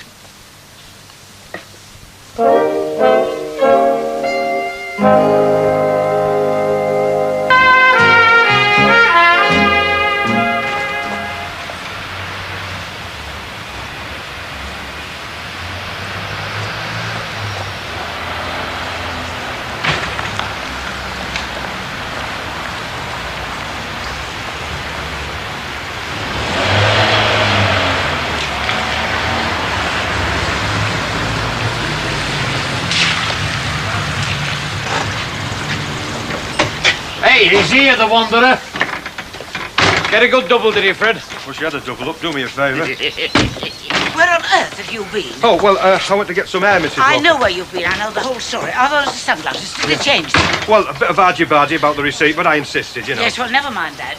Get the boot open, get the luggage in, and for heaven's sake, let's get on our way to the station. Well, what's all the panic, Mrs. Walker? You've over 2 hours. I mean, I know the traffic's bad, but it's not all that bad. 2 hours? We've got barely 25 minutes. 13:19, Mrs. Walker. That's 3:20. 13:19 is 1:20. 13:19? Well, what's 3:20? 15:19 plus 1. Will you get in the car, you silly man? Oh, and Bet, if and when the taximan comes, ask him to send his bill and tell him that I didn't really expect that it would take 20 minutes. Got your luggage in anyway, Mrs. Walker? I can't think what sort of impression we must be giving you. Don't worry, you're leaving the place in good hands. Soon have things ticking over.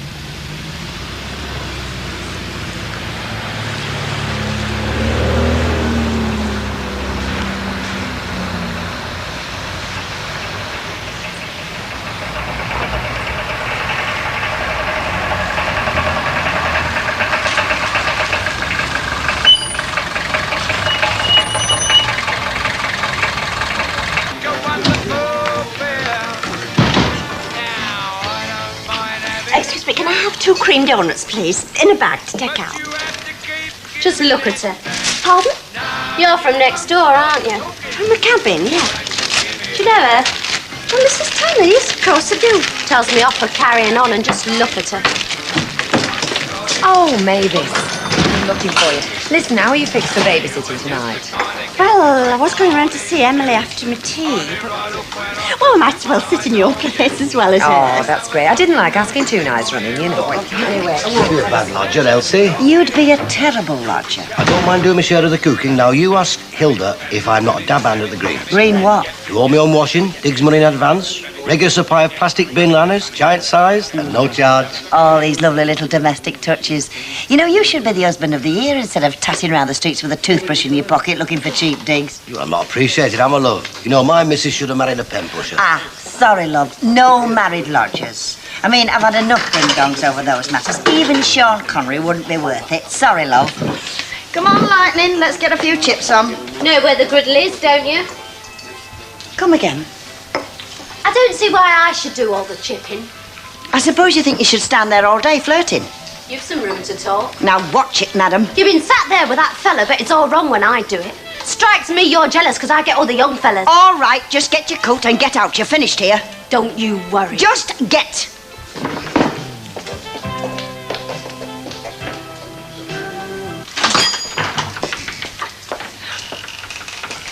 All right if I go, Val? Yes, go on. Mavis has been here a few minutes. And Mike. Mike? Hi. Ken's turn tomorrow. You're open. Only just. Did you sell ballpoints? Yeah, I should have a box somewhere. Mr. Lewis, isn't it? Met you in the Rovers last night. Oh, so we did. Oh. You need a pen these days running a pub. The way prices are going. Can go up 10 pence between opening and closing time. Oh, yes, you have to be on the ball price-wise, no question. No drinking the profits, eh? Oh, that's number one. Give us 30p. There's been some merry times down there, you know. Has there? Oh, aye. Very comical. You know, with Fred and Bet. Mind you, that was before Mrs. Walker had made some arrangements, like. Oh, I'm all for merry times. Ah. Good night. Oh. See y'all. See him with the milk.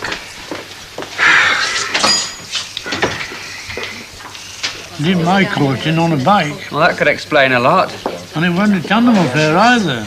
A butcher's bike, it was all we could get. Oh, yeah? The girl who used to sit in the front thing? Oh, no, Doctor, stop. We used to put a cushion on the crossbar. Well, who did the pedalling? Valerie's aunt used to ride on the crossbar, and I did the pedal pushing.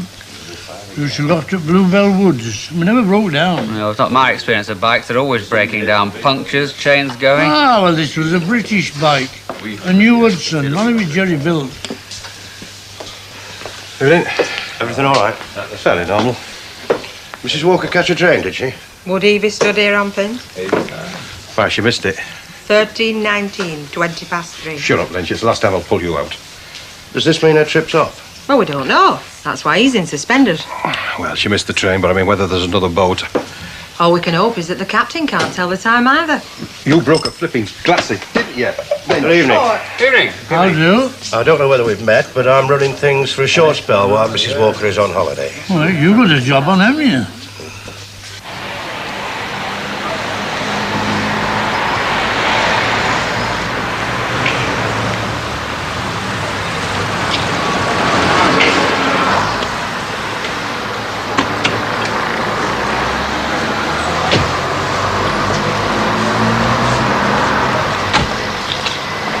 What should we do then? Go and see that film that Mavis recommended. What was it? Oh, I forget, but it sounded boring. Oh, Ken Barlow type film then, eh? He goes more for concerts, actually, and don't knock 'em. Well, it's the acoustics, do you know what I mean?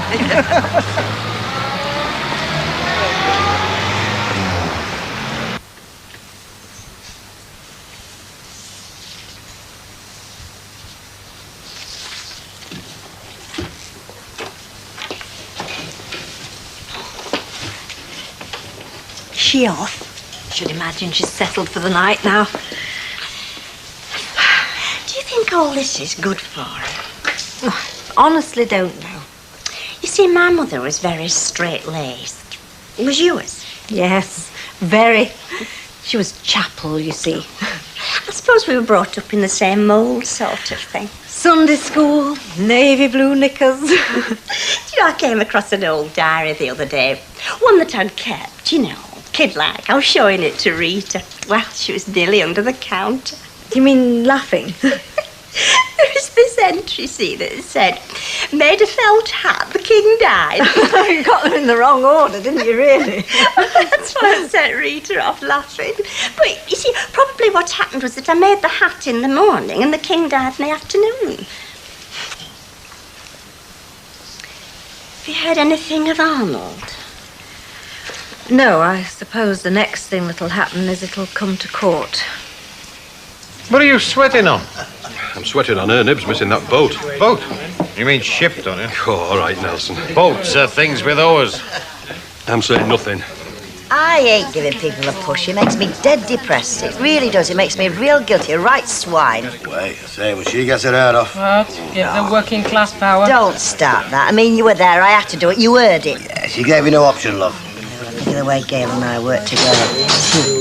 Didn't know I was born, did I? Hey, are you looking for a good worker? Why, I thought it was Diggs you were looking for. No, look, I sorted it out. Chuck my cap in this after. All sunshine and lollipops now. Oh, you sexy devil. What's he got that Cary Grant hasn't? Hey, no, that's not joking aside. If you want a good worker, I've got just the last for you. My little niece, our Sandra. Now, you ask her mum if she's not a good worker. I suppose she comes with glowing references. Oh, come on, Elsie. She's moping. Ever since she got laid off at Johnson's. The other one I sent up the road came with glowing references and all. No, look, she's a good one. More on the mother's side than our kid. Well, I'm not promising anything, man, but send her round tomorrow. I'll have a look at her. Oh, it's hard, Elsie. Hey, fill the lady's glass, Bet. Hey, Fred, you seen that big hand creeping along to high noon? I don't know what you've got to crow about, Lynch. You're in for it and all, you know.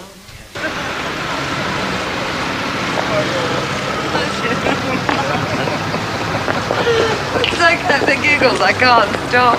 I don't often get a bit, something tickles me. Well, when that great big monster came out the deep, I mean, it looked like Hilda Ogden. I thought we were going to get thrown out. Oh, and that old battle axe behind us. This is not a comedy, you know.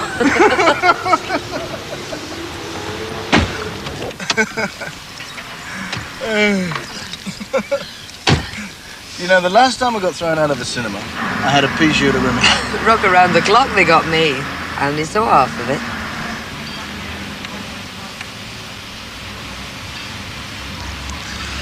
What should we do then? Going back to the hotel for a nightcap? It's been a lovely evening, Mike. But I think I ought to get back.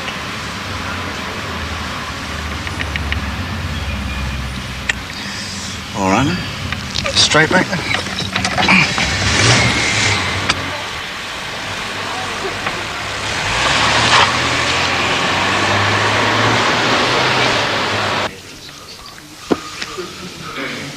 I'm knocking. My peg, Eckers likes our peg. What are you knocking for? What? Is he in love or something? Rover's return. It's the Nibs. Yes, Mrs. Walker, it's Bet here. She sounds murderous. Yes, Mrs. Walker, I'm still here. She's misbought. Emigrate, Fred. Cruise is off. Can't get her money back. Tell her I'm sorry. Shut up. Listen, say Fred's sorry and he'll meet you at the station. Oh, who said Fred G was a creeper? Who said that? Look, tell her time doesn't matter. No, midnight, 3 o'clock in the morning. Faithful Fred will be there. Right, Mrs. Walker. Thanks very much for ringing. Be seeing you soon. Bye-bye. Why didn't you tell her I'd meet her? It gives you 30 minutes more life, Fred, if she has to walk from the station.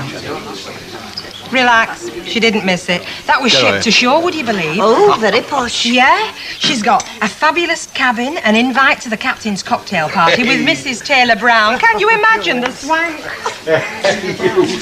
Oh, pulling my leg, lynching up. Can I make something absolutely clear? While I'm running things, there'll be no more of these silly antics in front of customers. So just cut them out.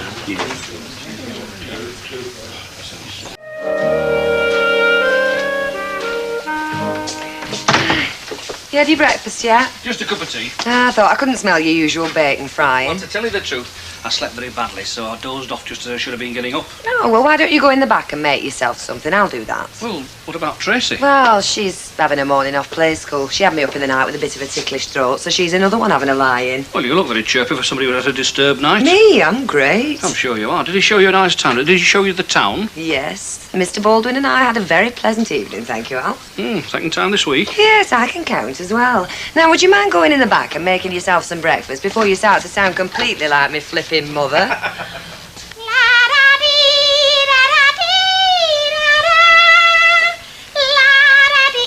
Oh, morning.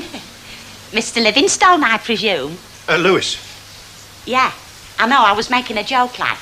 You know, them two fellas what met in the jungle after all them years. That was Dr. Livingstone. You're not a doctor, are you? No.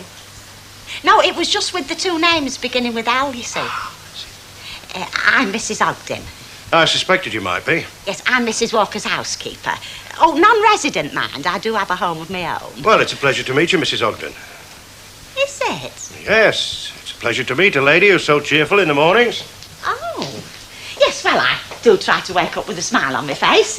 No sense in always moaning, is there? Oh, absolutely not. Although I dare say, working here, you could find things to complain about if you wanted. How do you mean? Well, it's not like working for a private house where you're just working for one person.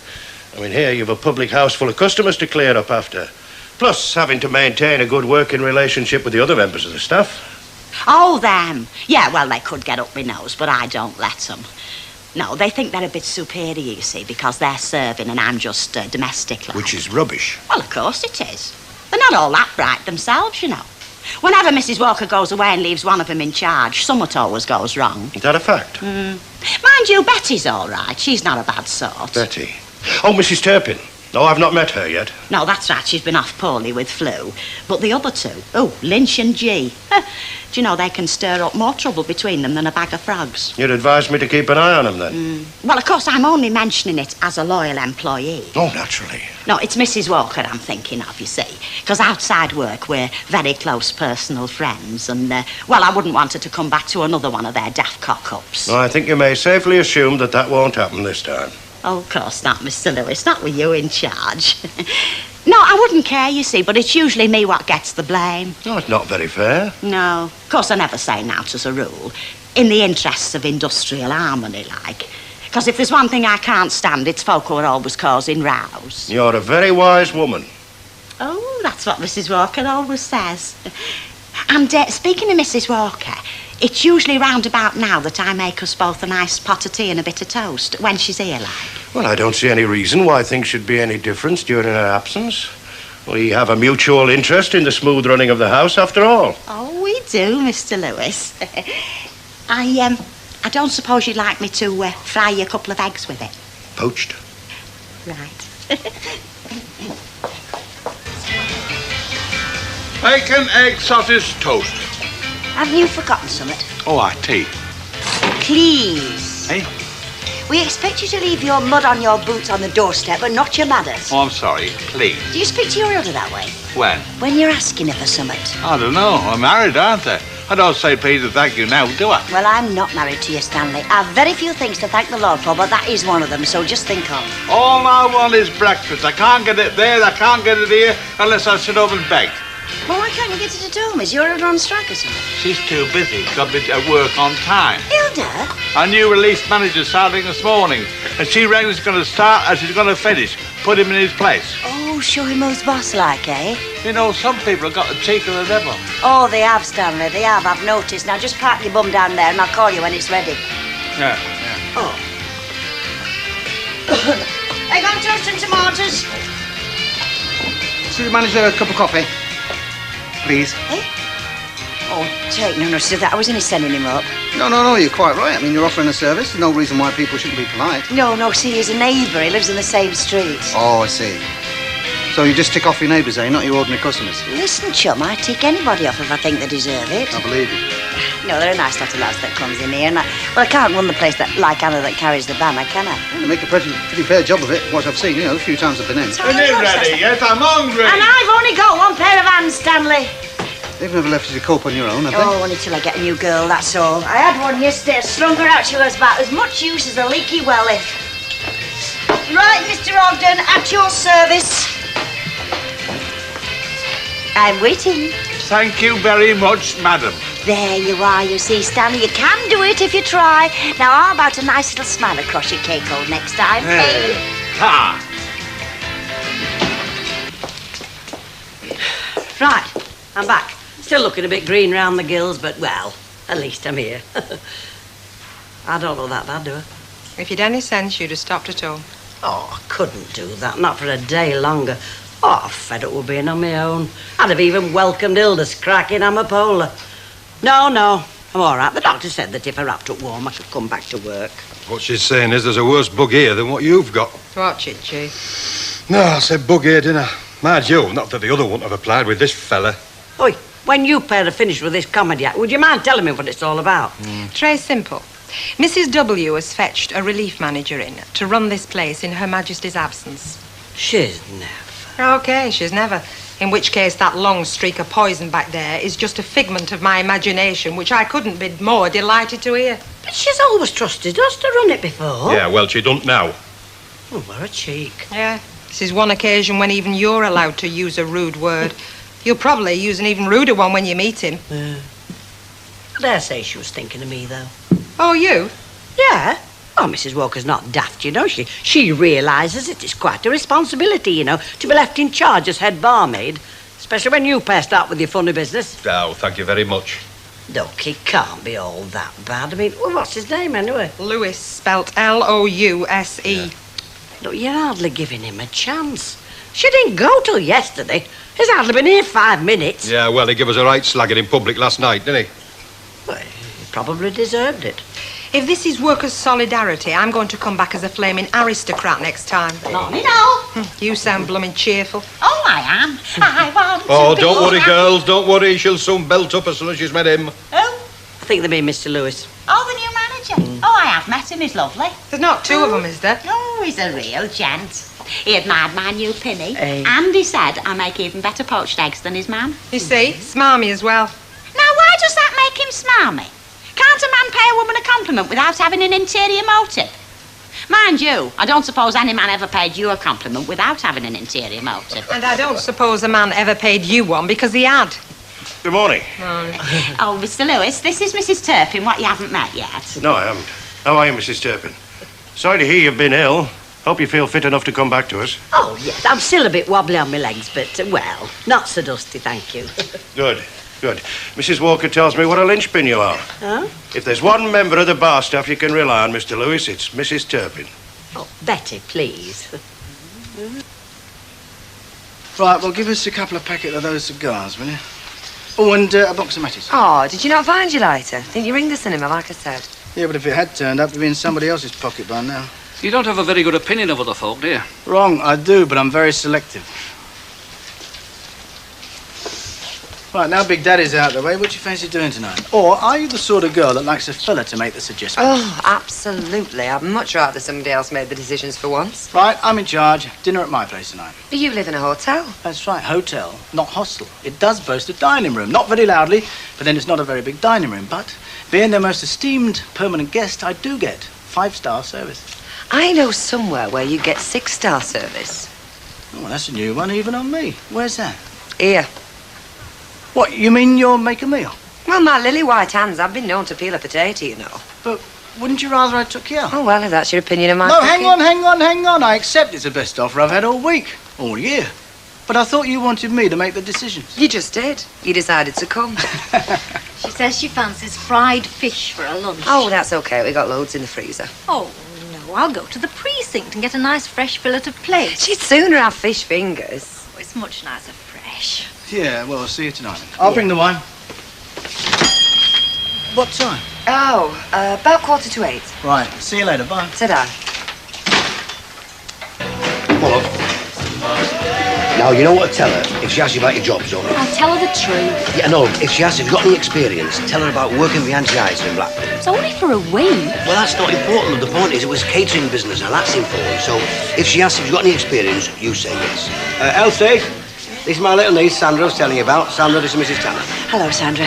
As you can see, I'm up to the eyes and have no time to talk. Now, have you done this sort of work before? Oh, she has, Elsie, No. yeah. Well, I had a temp job in Woolies over Christmas, but I haven't been able to get a proper job since I left school. Well, when was that, love? Last July. Well, don't you think you're a bit young for it? I'm old enough to dish up sausages and fried chips, and I can use a till. Yeah, and she's had some practical hotel experience, Elsie. Got to mention that, didn't you, Sandra? I was only in my auntie's hotel for a week while my uncle had his gallstones done. I hoovered and made the beds, and he knows that. Oh, well, I'm very glad you didn't try and con me. There'd be no point, would there? Besides, I don't think I'd get away with it, will you? You did right there, madam. Right. Pie and chips, bacon, egg and chips, bread and butter twice. Hey, you, Starsky Nutch. I'll give it here. Save your lungs. Thank you, love. Thank you. Here, it's on the table. Get it while it's on. Play with that thing later. Hey, what did I tell you, Elsie? Isn't she a little belter?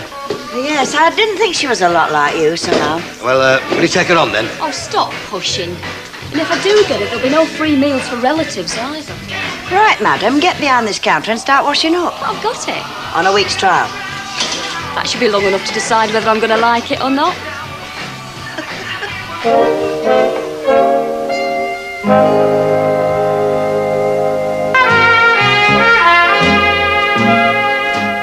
Did Mrs. Walker get up all right then? I mean, with all that nonsense this morning, I forgot to ask. With just one or two little hiccups, Frederick? I wish I had somebody who'd take me on a luxury cruise. Oh, nobody took Mrs. Walker. She took herself, love. But she's not got her husband to take her. Neither have I.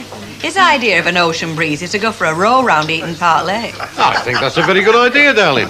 A cruise? No, a row around Eaton Park Lane. Oh. As long as you do the road. Did you find it? Yeah, love? this is the one. Mrs. Walker lent it to me ages ago. Anyway, I'll bring it back first thing in the morning. No hurry, lovey. She won't be needing it for a bit. Okay. Entertaining, are we? No, our Tracy's got this sudden craving for beef cooked in red wine. Do you know, I said when they started giving them cocktail savouries with the milk at play school, I said, where will it all end? Dear Daphne. Oh, just a lady. I've had it fixed. I'm mobile again. Sorry. Oh, the car. So, where'd you like to go tonight? Pardon? To scrub the memory of last time, and I guarantee positively no letdown. Anywhere you want to go, provided you don't need a visa and you choose. Yeah, I'm sorry, Ken, I can't. Oh, it's a babysitter. I'm sure Emily or maybe. No, it's not a babysitter. I mean, I do have other social arrangements, you know. I don't just sit in every night waiting for you to take me out. Okay, point taken. I'm sorry, Ken. Not to worry. As you say, you're entitled to make other arrangements. I mean, I would have loved to see you, but it's just that I've... You're busy. Yeah, tonight, but another time I'd love to. Good. I'll take you up on that. Right. Hey, what's that?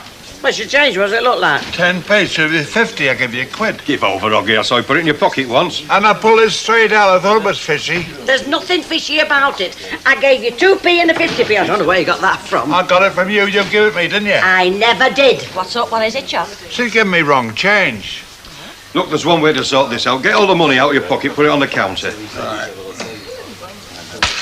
There you are, you see? There it is. And when I come in, I know for a fact. Oh, for heaven's sake. Are you doubting my husband's word? He's doubting mine, isn't he? Nobody's accusing you of nothing. Oh, thank you very much. Anybody can make a mistake. Oh, yeah. I didn't make a flipping mistake. All right. What's going on? She gave me wrong change. I never did. Betty wouldn't No, do experienced that. staff No, don't it's do not things. the money, Mr. Lewis. It's the principle of the thing. It should have been a 50. She gave me 10.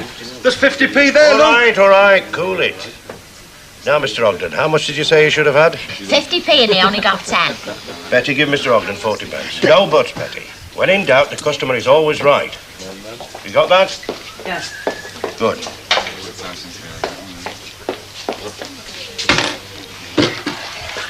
Well, so what do you think of your little blue-eyed boy now, then?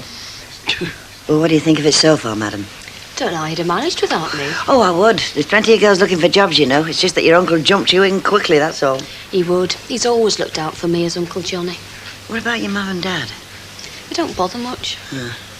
Here, I tell you what does surprise me, though. You. Go on. I don't know what you're doing working in a place like this. It's not how I see you. Oh, well, how do you see me, madam? Married with an husband. Oh, I know. Rich. Go on, what does he look like? No, not so much rich. More comfy. Bit like James Colburn. And you'd have a part-time job in a dress shop or something. Oh, well, I'll tell you something. I've done all that. All that more besides. And look where I finish up. Queen of the greasy chip. Is the kettle on? The kettle's always on. Look, shall we put a little plaque with your name on the back of one of those chairs or something? Why? He's never out of here lately. Well, shall right. we do it? What? The chair, the plaque. Oh, yeah. Just put my name, though. Don't bother about my title. Well, I don't know your name. Well, that makes us even, doesn't it? I don't know yours either. Tell you what. Let's do a swap. Wally Randall. Elsie Tanner.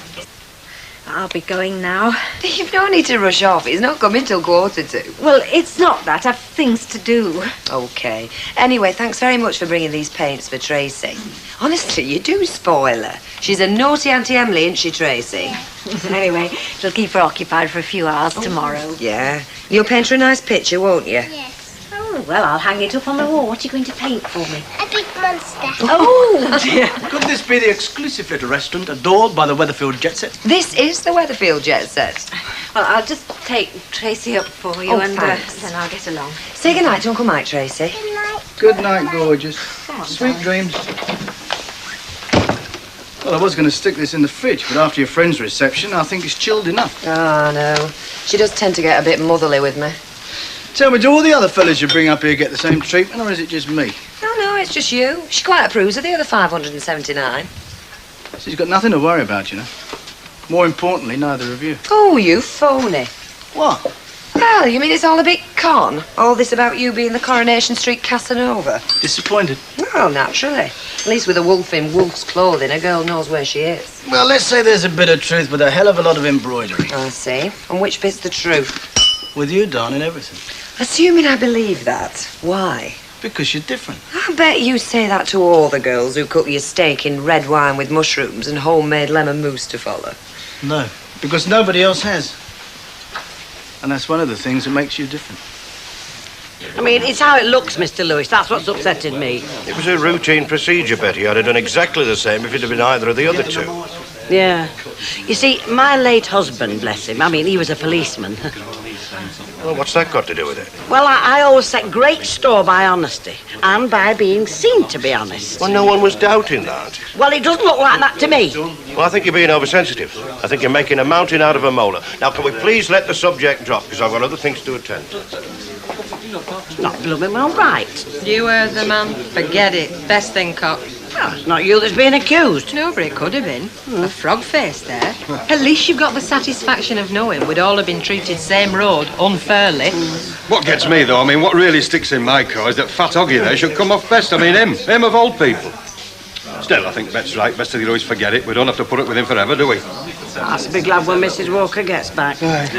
If he's a widower, how old did you say he was? Oh, sort of middle-aged. A bit younger than me, I suppose. Yeah, well, that's all right then. I don't think she'd be interested if he were much older. I'm not interested in matchmaking for flipping Mavis, thank you very much.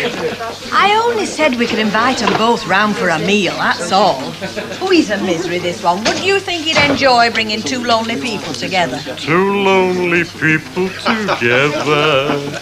Give us a pint, love, and a vodka. If it'll stop you making that racket, anything. Honestly. He's got about as much romance in him as a buttered kipper. Talking of which, what are you doing drinking on your own? Oh, I enjoy my own company. Oh, well, you'd never think it from look on your face. Where's Deirdre tonight? I've no idea. Oh, don't say you two are broke up again. Look, Marjorie Proops, why don't you keep this out of other people's love affairs for at least 5 minutes? Because, my sweet, I want everybody to be as idyllically and rapturously happy as we are. And you might have got me a double while you were at it, you stingy devil. As a matter of fact, I did ask Deirdre out tonight, but she'd already made other arrangements. Oh. Anyway, it's just as well. I've got to get over to the centre later. They've got a disco on. Aye, we heard the row on the way down the street. Yes, there's a new youth leader, and I'm leaving him to it. I should have to pop over later, make sure they're not wrecked the place before I lock up. Well, listen, I wouldn't worry about Deirdre. I don't. I'll bet you any money she'll have gone to a house party or something with some of the girls. No, she's just trying to get you going, that's all. It's a games we play. I've done it myself, because I was a woman once, before I married him. Oh, you know, that was a fantastic meal. Ah, I'm just glad it worked. I was a bit over-ambitious, really. I hadn't had much practice with the fancy stuff. You know, Ray was more of a steak and chips man, and you don't really bother for yourself, do you? Oh, so you're not in the habit of giving intimate little dinners for your gentleman friends? Not really, no. Oh. Well, I am flattered. I just felt like doing it. You must get sick of restaurant food. Yeah, but you don't, do you? I mean, you didn't turn down my invitation for dinner at the hotel just out of consideration for my stomach. Well, perhaps not. Well, what's bugging you? Being on my territory? Yeah, a bit. I think I was just frightened of getting into a situation I couldn't handle. I don't think there's any situation that you couldn't handle. Oh, don't go by appearances. Well, it works both ways, you know. They see a woman on her own, bringing up a kid, and they think, oh, she's tough, she can cope, she knows the ropes. Not true, though, is it? Not entirely. Same as it's not true about me having to prove my big macho image with anything in a skirt under the age of 50. Well, it's your own fault. You do work at it. Yeah, I know, but I expect my friends to know better. The rest is just a routine for the mob. What am I? Friend or mob? You need to ask.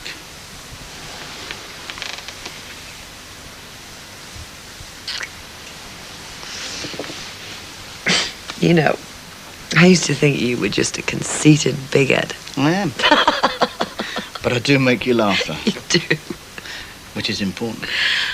Very. Now, I don't want you to take this the wrong way, but I like to think that you fancy me just a little bit as well. Because I fancy you a lot, friend. You know, when I said I didn't want to come to your hotel because I was scared of getting into a situation I couldn't handle, well, it wasn't you I was scared of. Well, you've done exactly the right thing, haven't you? Because you've got nothing to be scared of here, have you? Especially with a little chaperone next door. Even if she is fast asleep. Come on, it's be having you. Seen more than enough of you two in here for one day.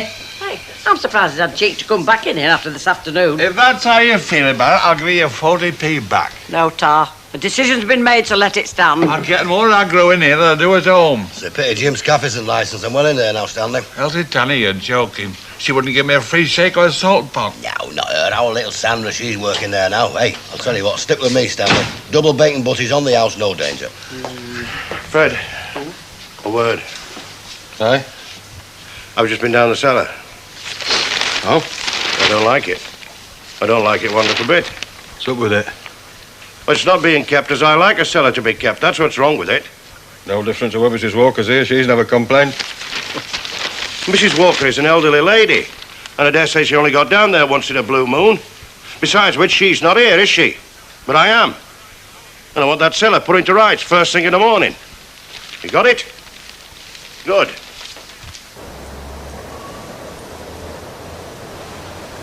See you then, sweetheart. And thank you for a fantastic meal and a terrific evening. I'll phone you.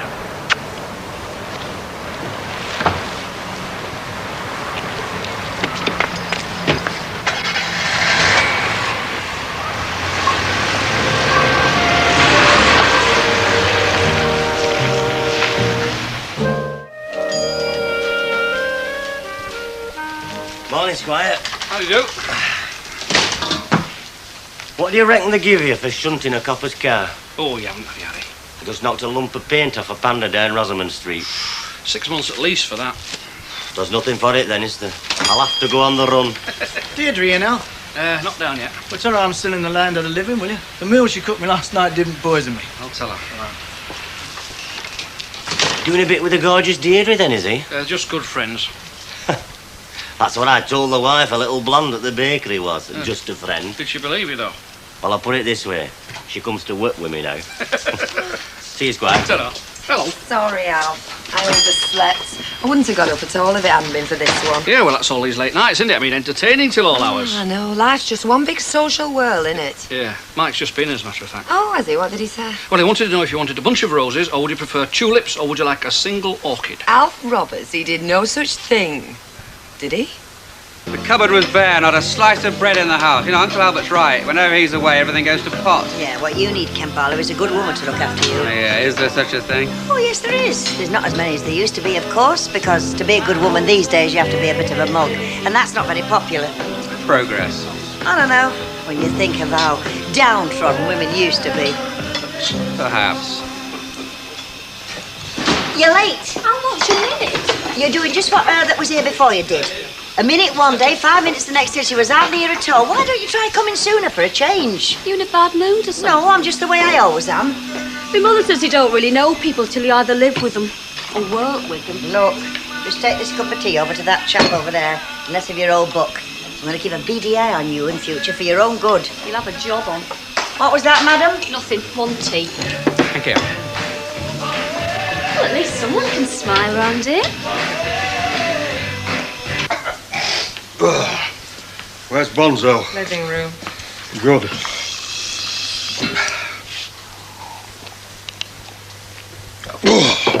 If you don't like it, why do you sup it? What? Gets you going, doesn't it? Winds you up in the morning, you know. What a state to be in. Time is it? Late. I could hardly get my head off that pillow this morning. You sure you've not left it there? Because that what you're holding looks more like a turnip to me. Oh, ha, ha, ha. Anyhow, I'll get that cellar sorted out, see if it suits me lad, almighty mouse there. Is everything all right? Of course it is, Betty, love. Honey, I'm getting so scared to come to work. Well, that's being silly, that is. Is it? After all that performance yesterday with Stan's change, it made me look a right fool in front of folk. Well, all I can say is he's very pleasant with me. I wonder why. Don't be bitter, Betty. There's been nothing like that yet. Hey, I say, you two, what's going on down there? That cellar, it's as clean as a new pin. Oh, yes, I forgot to tell you he's been down. And I also forgot to tell you that he wanted to see you as soon as you condescended to put in an appearance, his words. I wish you'd have told me before. I'm going to, just before he dashed off. Hey, it's got him all of a twitch and all. You know, he's not that bad, Betty. Huh? If you handle him right. You as well, eh? Pardon? Well, just got up, having your breakfast, like. Not breakfast, Fred. 11's it. 11's is? What? So you just gone 9? Yeah, but 11's is a relative, aren't they? Relative to the time you got up. I got up over 2 hours ago, so I think I can safely claim these to be my 11's, don't you? Well, suppose so. Do you know what I've done in those 2 hours? No idea. Your job. I've done the cellar work. Well, you don't need to have done that. I mean, it was first thing on my list this morning. Got That's it cellar. exactly as I want it. And that's the way I wanted keeping from now on, all right? Exactly as it is now. Well, all right, well, Mrs. Walker was here. I mean, she's never complained. Well, how often did she go down there? Well, now and again. Now and again. I'm going to go down there every day, Fred. A well-kept cellar means a well-kept house. You'd agree with that, I suppose. Well, of course I would, I know, but I mean, there's no look, I think you're just being an old... Well, I think you're being fussy. But I can be fussy if I want, Fred. Because I'm the manager, aren't I? Fred? Well, you're the manager. I set the standards, not you. It's your job to see they're maintained. Right? Fred? Well, right. Good. That's something else we've got sorted out. Making progress. Slowly. If you're going to have some breakfast, don't take too long about it. The yard needs sorting out as well.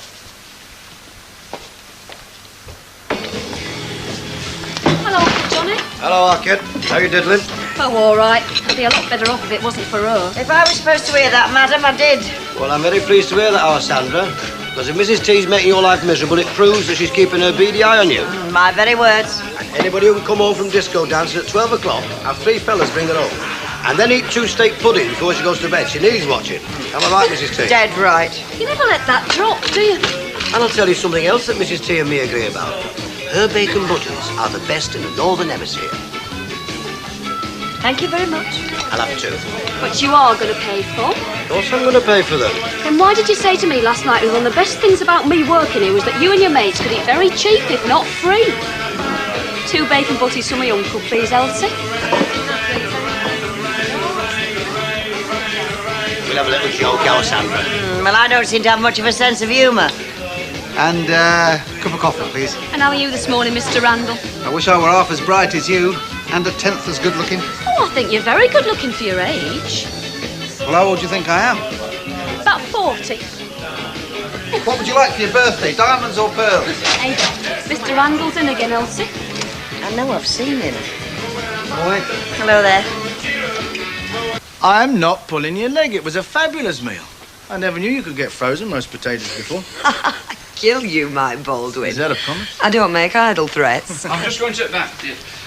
You know, you're becoming one of our best customers. Well, I like these little shops with their friendly personal service. Not many of them left. Yeah, would you like it as much if she looked like me? Oh, hello, Ken. How's it going? Oh, can't complain. Morning. Hello. Yeah, well, like I said, if you can't cook these days, you can always thaw. See you. Hope so. Bye-bye, mate. Yes, Ken. Well, I seem to be out of bread. Have you got any? Yes, you can have a brown loaf with pleasure. It's amazing how you miss bread when you don't actually have any. Suddenly, it really is the stuff of life. Yeah. And as you know, I don't eat all that much bread. Oh, I'm sorry, I've got nothing there. I think we can manage. I see you were entertaining last night. There we are. 1, 2, 3, £4.73. Was that? Yes, I just happened to see Mike as he was leaving. Yeah, he'd been for a meal. You see? Well, that explains it then, doesn't it? What? Or why you couldn't see me if you were making him a meal. Oh, yeah, I suppose it does. You could have told me that, couldn't you? Told you what? That was the reason that you couldn't see me, that you were having Mike here. Well, would it have made any difference? Well, yes, obviously. I just think you might have told me. It's almost as if you were deliberately trying to keep it quiet. There was no intention of that. Why should I try and keep it quiet? I just didn't say, that's all. I mean, you asked me if I wanted to go out. I said I couldn't, which was true. I had absolutely no obligation to say anything else, just as you wouldn't have had if it had been the other way around. Had I, Ken? No. Well, then. Thanks for the bread. Do you want me to save you another one tomorrow? No, thanks. I doubt I shall be having guests. There you are, Cock. Reward for a job well done. That tap was beginning to sound like it was dripping inside my head. Thanks. You're a gent. The way my love life's been going lately, I'm beginning to wonder. Hey, I'm working and all, you know. I wouldn't mind, say, a small sherry just to keep me going. You're just a labourer, Hilda. It's the technocrats like Lenny who won't get the VIP treatment. That's as it should be. Absolutely. He's only put a washer on cold tap. But could you have done it, Hilda? Yes, I could, as a matter of fact. I can also mend a fuse, put a new plug on my Hoover and fettle a loose doorknob. It's a good job I can do all them things. Otherwise, our house had just dropped to bits till it disappeared down a big hole. Mind you, I don't think Stan would notice even then. His idea of do it yourself is fetching his own empties back to the pub. You'd have made a good pioneer, you would, Hilda. Oh, isn't that what I am? Hey, His Excellency's on his way. Stop getting in a state, Betty. If he says one more wrong word to me, just one more wrong word, I'll thump him, I will. Well, I'll he's as thump him. nice as pie with me. Yeah, and me. He's probably one of them people who doesn't suffer fools gladly. Hey, I don't get on with him either, remember? So don't you start insinuating. You know what that fella's doing, don't you? He's setting all you lot against each other. All finished, Mr. Fairclough? Good as new now. I reckon you've saved our Bet here from a nervous breakdown. Definitely. It's getting on my nerves. Drip, drip. I could see Betty's teeth were getting on edge, too. Yes, they were. Important part of the job, keeping the staff happy, Mr. Fairclough. Especially when you've a good one, like I have here. I'll drink to that, Mr. Lewis. Which makes it all the more difficult to understand what you're doing with a pint in your hands 10 minutes before opening time. May I ask who was stupid enough to give it to him? Well, I did. You see, I thought he deserved it, coming in here at such short notice. He gets paid for that bet. In cash, not in kind. Now, if a policeman were to walk through that door now, he'd take a lot of persuading that Mr. Fairclough here wasn't just a very early bird. I can't say I'd blame him. I'd like a word with you in the living room, please. He's a sarky pig, isn't he? That's him you thought was as nice as pie. Well, he always is with me. Take folk as you find them, that's what I've always said. Shut up, Hilda.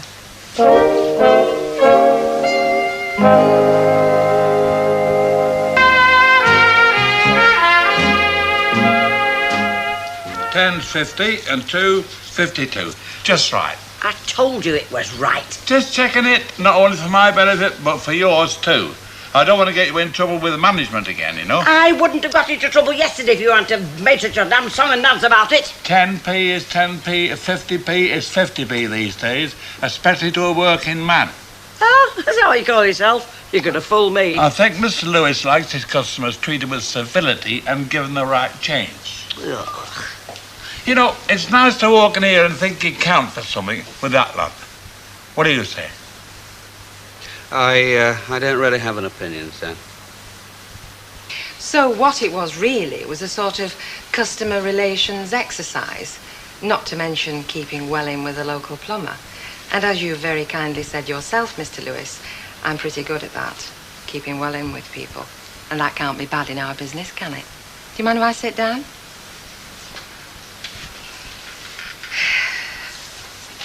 Now, what was I saying? It was done with the best of intentions, but if I've offended in some small way, then I'm sorry, all right? Have you finished? I think so, yeah. Then we can get down to the facts instead of all this flannel. Flannel? First of all, you should never serve anybody out of hours. Never. I never do normally. Don't you? You just think about it. Do you never serve certain people after hours? Or have I been seeing things? Oh, come on. I might give Stan Ogden one for the road. He'd howl like a dog if I didn't. Well, I'd rather he had distemper than I was up in court and then fired. I'm sorry, but in my book you have a very cavalier attitude towards the law, bordering on the stupid. That's twice you've called me stupid. And then there's the matter of you giving him the pint. Do you really think you have the authority to dispense free drinks willy-nilly? Do you? But if I'd have charged him, then I would have been guilty of serving out of hours. But because I didn't charge Len, he was a, what do you call it? Bona fide guest. That's it, bona fide guest. No, you can't have it both ways, not even you. Oh, but I can, Bet. Because like I was telling Fred, I'm the manager. Put in here to manage. That is my function, and it is what I intend to do. Now, don't let me catch you serving anybody else out of hours again. And I'm the one who'll decide who gets drinks on the house. The manager, not the barmaid. Now, is that clear? As clear as Len's pint were. Good. seem to be ironing out the wrinkles, don't you think? Now, if you don't mind, be a good girl and go back to the bar. I've got some paperwork to attend to. Oh, by the way, I like the dress. It's just the job. She's been in there, you know, with him for quite a while now. Nearly half an hour. When he turned on her just like that, well, Len knows he saw, didn't he? I was going to put one on him. Well, you and me both, mate. Honestly. Well, did he put him straight like I did? You'd have changed your opinion of him now, I hope. 1 minute he's treating me like a flaming school kid. The next he's saying nice things about me frock. He's a bad un, Chuck. He's a right little weasel. Oh, don't you love him? He's all right with me and Hilda. Oh, well, that makes him suspect for a start, doesn't it? Watch it. I'll report you to the management. So will I if I don't get any service. Oh, the scotch. Yeah. Have you, Watkins? No, thanks. Well, what's all the Barney about? Oh, it's just something the new manager's done. Oh, been upsetting the bar staff, has he? Well, that's not all that difficult, as I very well know. Isn't that right, Fred? You what? Is that right? You've been to one of those charm schools for barmen, Fred? Oh, you're another one, aren't you? A right smart, Alec. What do you mean? I'm just ignorant. You know, it's getting easier and easier to upset old Fred. Mike. You and Deirdre. Yeah? Well, what's the situation? The situation is that I've taken her out a few times. That's the situation. Nothing... Nothing what? Now, look, I've taken her out a few times. It's worked. We've had a ball. And I've been quite surprised how much of a ball we've had. Now, that can't be bad, can it? And I'm cynical now. It's not all that common. All right?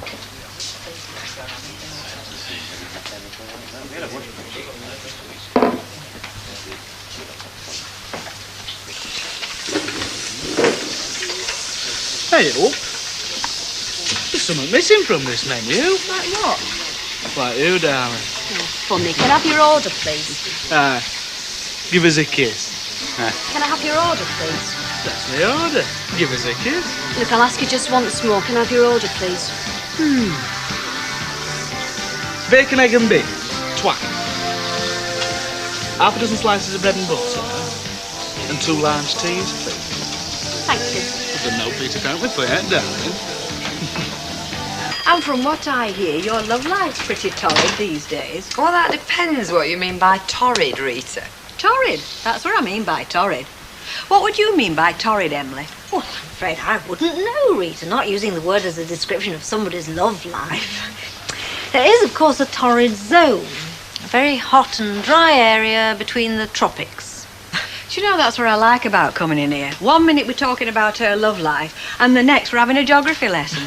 Mind you, I'll tell you this. Hell of a sight better than watching Mavis spend half the morning doing a quickie crossword. Well, I'll tell you, if you want to talk about my love life, you're wasting your time because it's non-existent. Oh? What about you-know-who? What, the fella on the advert? No, I don't mean him. I mean... Who, Rita? Well, I suppose it's anyone from 3. Oh, 3 fellas? Well, I don't mean 3 sorts of ice lolly. Did you know there were 3 fellas in my life, Emily?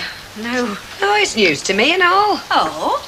Well, we've got Hans, the Dutch clog dancer, Ken Barlow, sir, and Flash Mike from across the road. And if you want my advice, lady... Which I don't. Well, you won't get it anyway. Don't look on them as fellas. Look on them as meal tickets. And you will have noticed Mike Baldwin's got one shoulder lower than the other. That's because of Alt Lolly in his back pocket. So there's no problem there, is there? He's your dreamboat. See ya. Ta-ra. Ta-ra. God, she's a case, isn't she? You're not really in a position where a choice might have to be made, are you, Deirdre? No, don't be daft. Well, not for the moment, anyway. I'm quite happy the way things are, thank you very much. And why not? And why not, indeed? Now then, what can I get you? I fancy a vanilla for my lunch. Oh, just the one? Just the one. Oh, lovely grub. I feel my stomach squirming anticipation. And there's your bill. 92p. 92p. Pleasure's never quite perfect. There's always a flaw somewhere. Remember that, Sandra. And you are going to pay that bill. Eh?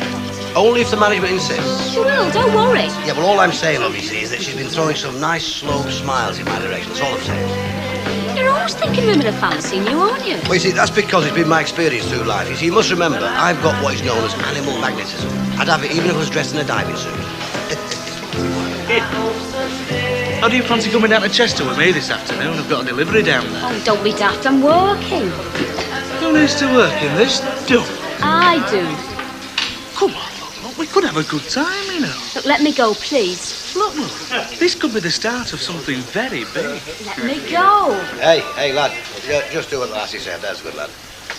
Belt up, mate. Look, don't fight it. You know you find me irresistible. Excuse me, sunshine. See, I happen to be this lassie's uncle, so will you just let her go? That's good, lad. You're asking for an hammer, you, mate. Look, it's all right, Uncle Johnny, honestly. Will you let her go? Hey, what's going on? What, pal? You lay one more finger on me, and I'll belt you. Oh, you won't, sir. You what? You and your old pal are leaving. Now.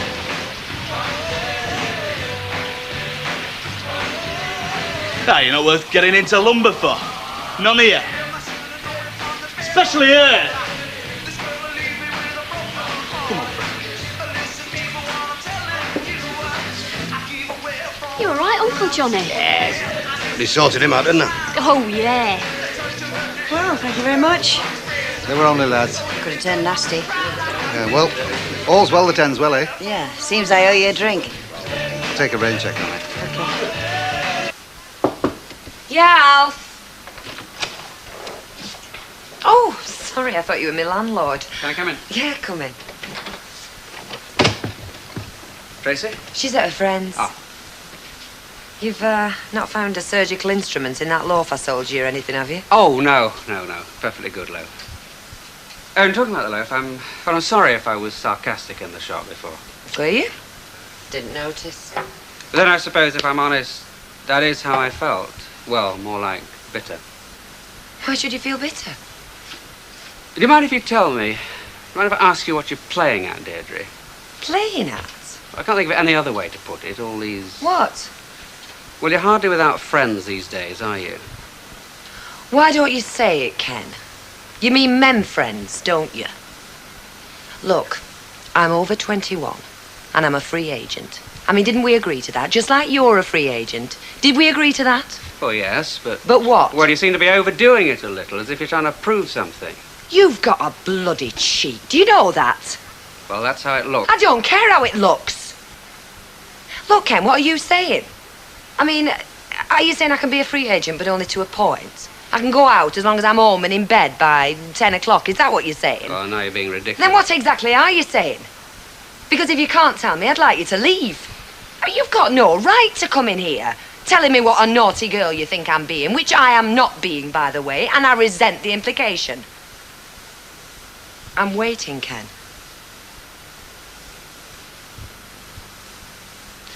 Look, I know that we said that our private lives were our own affair. Yes, of course they're our own affair. We just happen to live in the same street. That's all the... Just let me finish.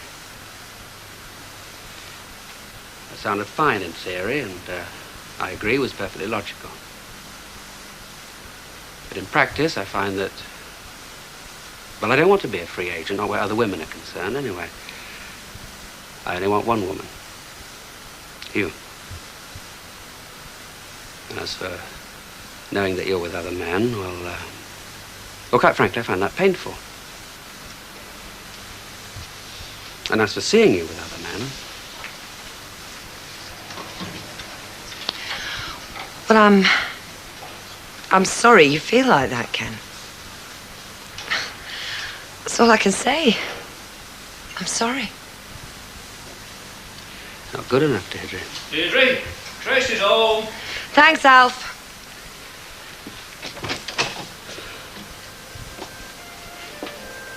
Fried egg sandwich, 1 cup of coffee. Thank you. Do you mind if I ask you something? No, Do you really like fried egg sandwiches? I love them. I thought they were a bit common for you. I was brought up on chip butties. This is a big improvement, believe me. He's got really sad eyes. Hey? He's got lovely sad eyes. I reckon he's been crossed in love. Look, haven't you got enough on your plate getting me fixed up without putting Ken Barlow in your books and all? All I said was he's got lovely sad eyes, which he has. I think I'm probably falling in love with him. Oh, God help us all. Look, Take that to old Tom over there, and with a bit of luck, you won't see his eyes for the bags underneath them. Go on. You're all taught, you, Harry, into the elf. Of course he is. That's not what lasses at bakery said.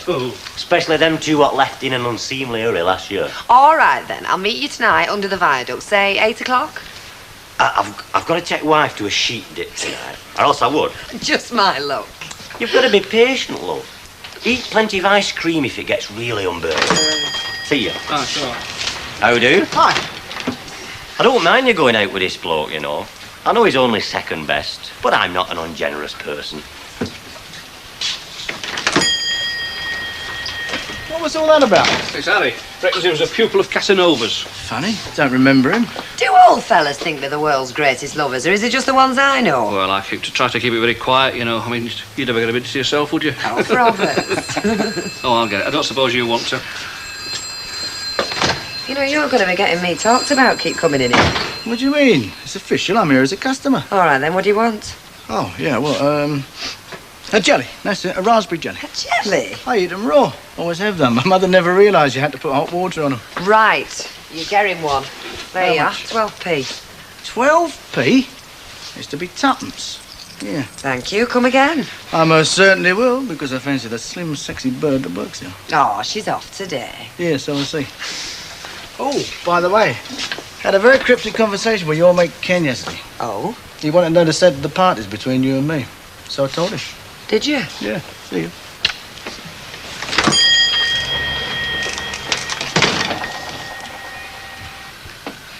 Well, he's got me mystified, Betty, and that's a fact. He's a bad and love, plain and simple. He's power mad. Yeah, but he's not rotten all the time, is he? He can be as nice as pie sometime. Well, you can't blame him for pointing out your shortcomings now and again, can you? I mean, that's his job as manager. He's always nice enough with me. Hilda, come here. Eh? You, come here. What? We all know that you're his little blue-eyed boy, and that's another mystery. But stop crowing about it every minute of the day, eh? Yeah. You're getting on my wick and all. Look, I just do my job, that's all, efficiently.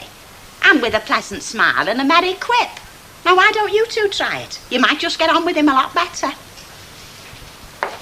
A merry quip? I think she means that joke she told him, you know, about Pat and Mick. I first heard that in Standard 4. I didn't understand it then. Lewis laughed enough. Yeah, he did. Watch your pockets, sir's back. Where have you been? All over flipping town, haven't I? Take me to me bank, he says. Take me to me delicatessen. Take me to me barber's. I must have done 20 flipping miles. Well, tell Mrs. Walker that, because I don't think a car went with job. I know me, his chauffeur.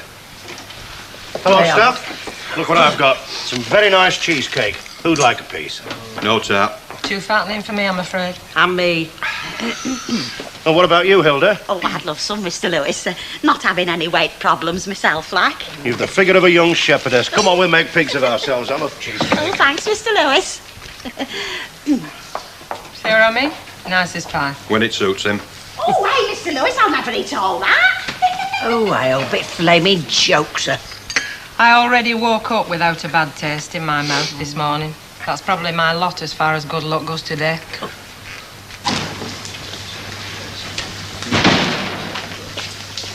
Hello, Mr. Randall. Hello, Sandra. Hey, guess who's just come in? I have got ears, you know. Sir Galahad himself. Do you want to serve him? Oh, I don't. On your way. You're very slow when it comes to fellas, aren't you? Yes, Mr. Randall. Oh, just a cup of coffee, love, please. Weren't you fantastic yesterday? Well, I don't know about that. You scared them two biffs to death, just like Martin Shaw. Thank you. Martin Shaw, he's on the telly, he's great. Oh, well, they scared very easily. He had a big mincemeat of my Uncle Johnny. He thinks he's that tough, but he's soft as putty, really. Well, look, I'm not that tough either. They were just lads, you know. I think you are. And Elsie does as well. Mrs. Tanner. She's not married, you know. Is she not? She's divorced. Aren't you going to ask me what he said then? No. He asked me if you were married or not.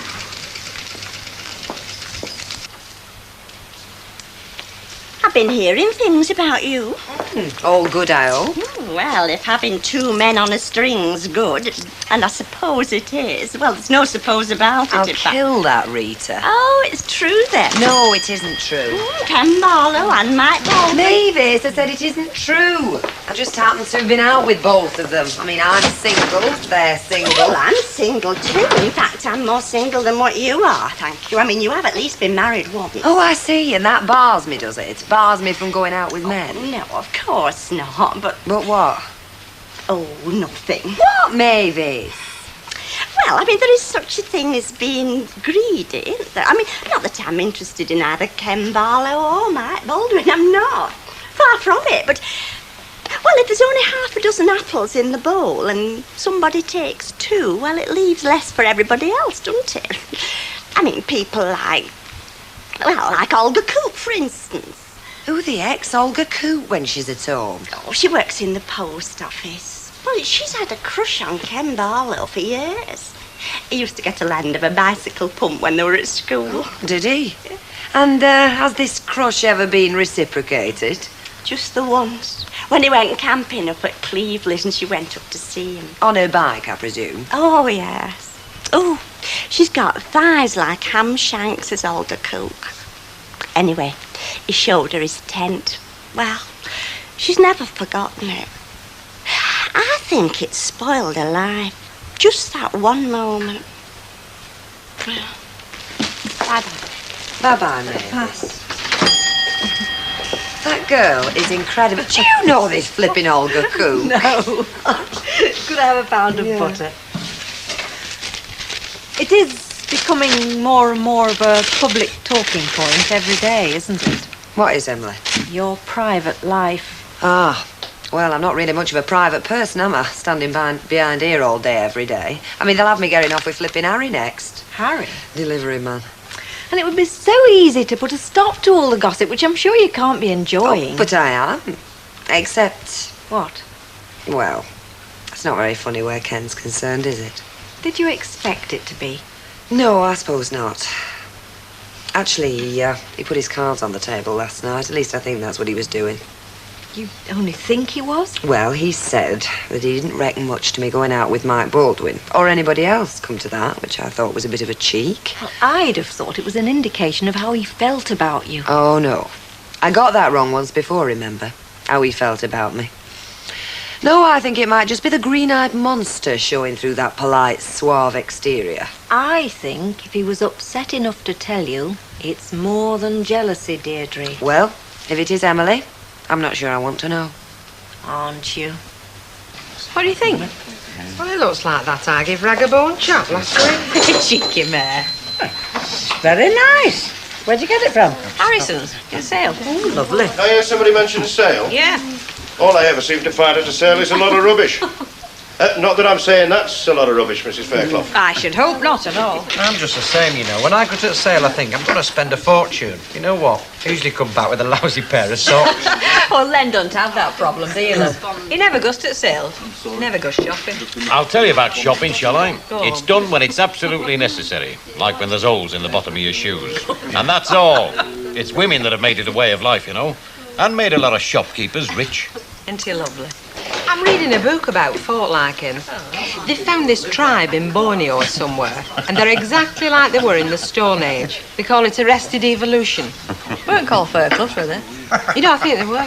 Oh, leave the lad alone. Yeah, leave him alone. It's his round next. Oh, Mr. Tilsley, I was hoping I'd see you. Heard a whisper this morning there might be a vacancy for an engineer going at the brewery. One of them's emigrated. Oh, well, I'm not really an engineer, you know, but still, it's worth following up. Thanks very much. Oh, my pleasure. Hey, that'd be a job and a half, wouldn't it, eh? Working in a brewery. Look at his little eyes light up. Well, there's not much beer being drunk in here this lunchtime, is there? Oh, well, it's been slack all week. So if you and Betty want to go to the sales, feel free. Hey, I thought he was supposed to be worse to work for than a religious miser. He's never the same 2 minutes together, Rita. You don't know, Betty. It could be he's just beginning to like us. Get away with you. Have you ever tried laughing with a split lip, Fairclough? Does my voice screech when I shout? No. It does, you know. Listen, can you spare a minute? I think so. It's Just about what you said last night, or rather what you didn't get a chance to say before Tracy came back. Well, I thought a hint was as good as a nod. No, not really. So, if you're not rushing off anywhere, would you like to come in? Go on through. We'll not be disturbed this time. Tracy's gone an errand with Alf.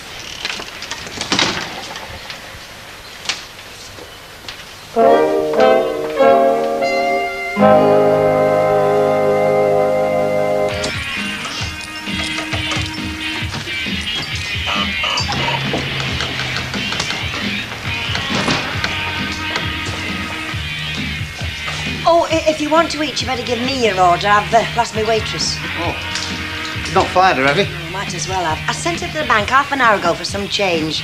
She's probably gabbing to some lad somewhere. Oh, what it is to be young. All right, and go through it all again. Well, there is that. What can I do for you? Double stage pie, chips and beans, please. Yeah, well, sit yourself down. I'll give you a shout when it's ready. Right.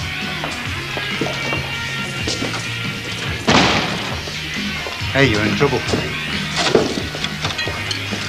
Where do you think you've been, lady? The bank, where'd you think? Oh, I see. And it takes you half an hour to walk 50 yards and back, does it? It was ram-jam-packed full, honest. Yes, and I'm Jane Fonda, aren't I? I bet you wish you were. Now, just you watch it, else you'll find yourself with your nose jammed against that job centre window again. Kids like you are a drug on the market these days. It's not very nice, that, Elsie. I know it's not very nice, but it happens to be very true. The world's changed a great deal these last few years, and you'll have to get used to it. Yeah, Elsie.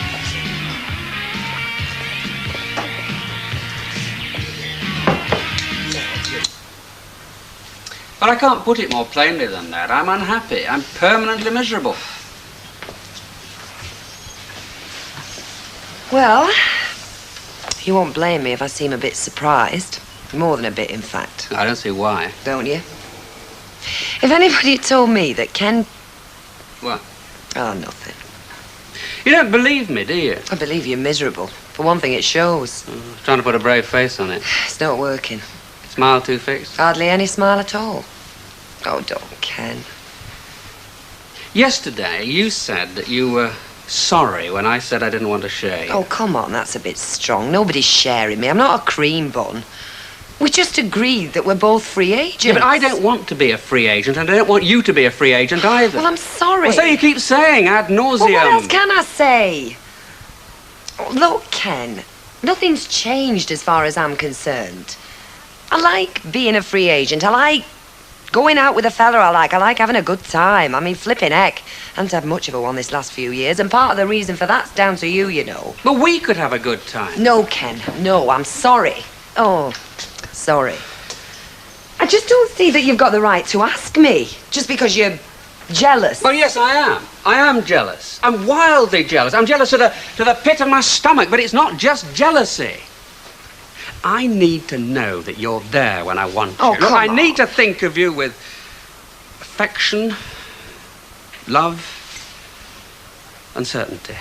Not with frustration, anger, and uncertainty. I can't bear that, Deirdre. I really can't. Well, you certainly give a girl something to think about. But I'm still not prepared. You're not convinced, are you? It's not that.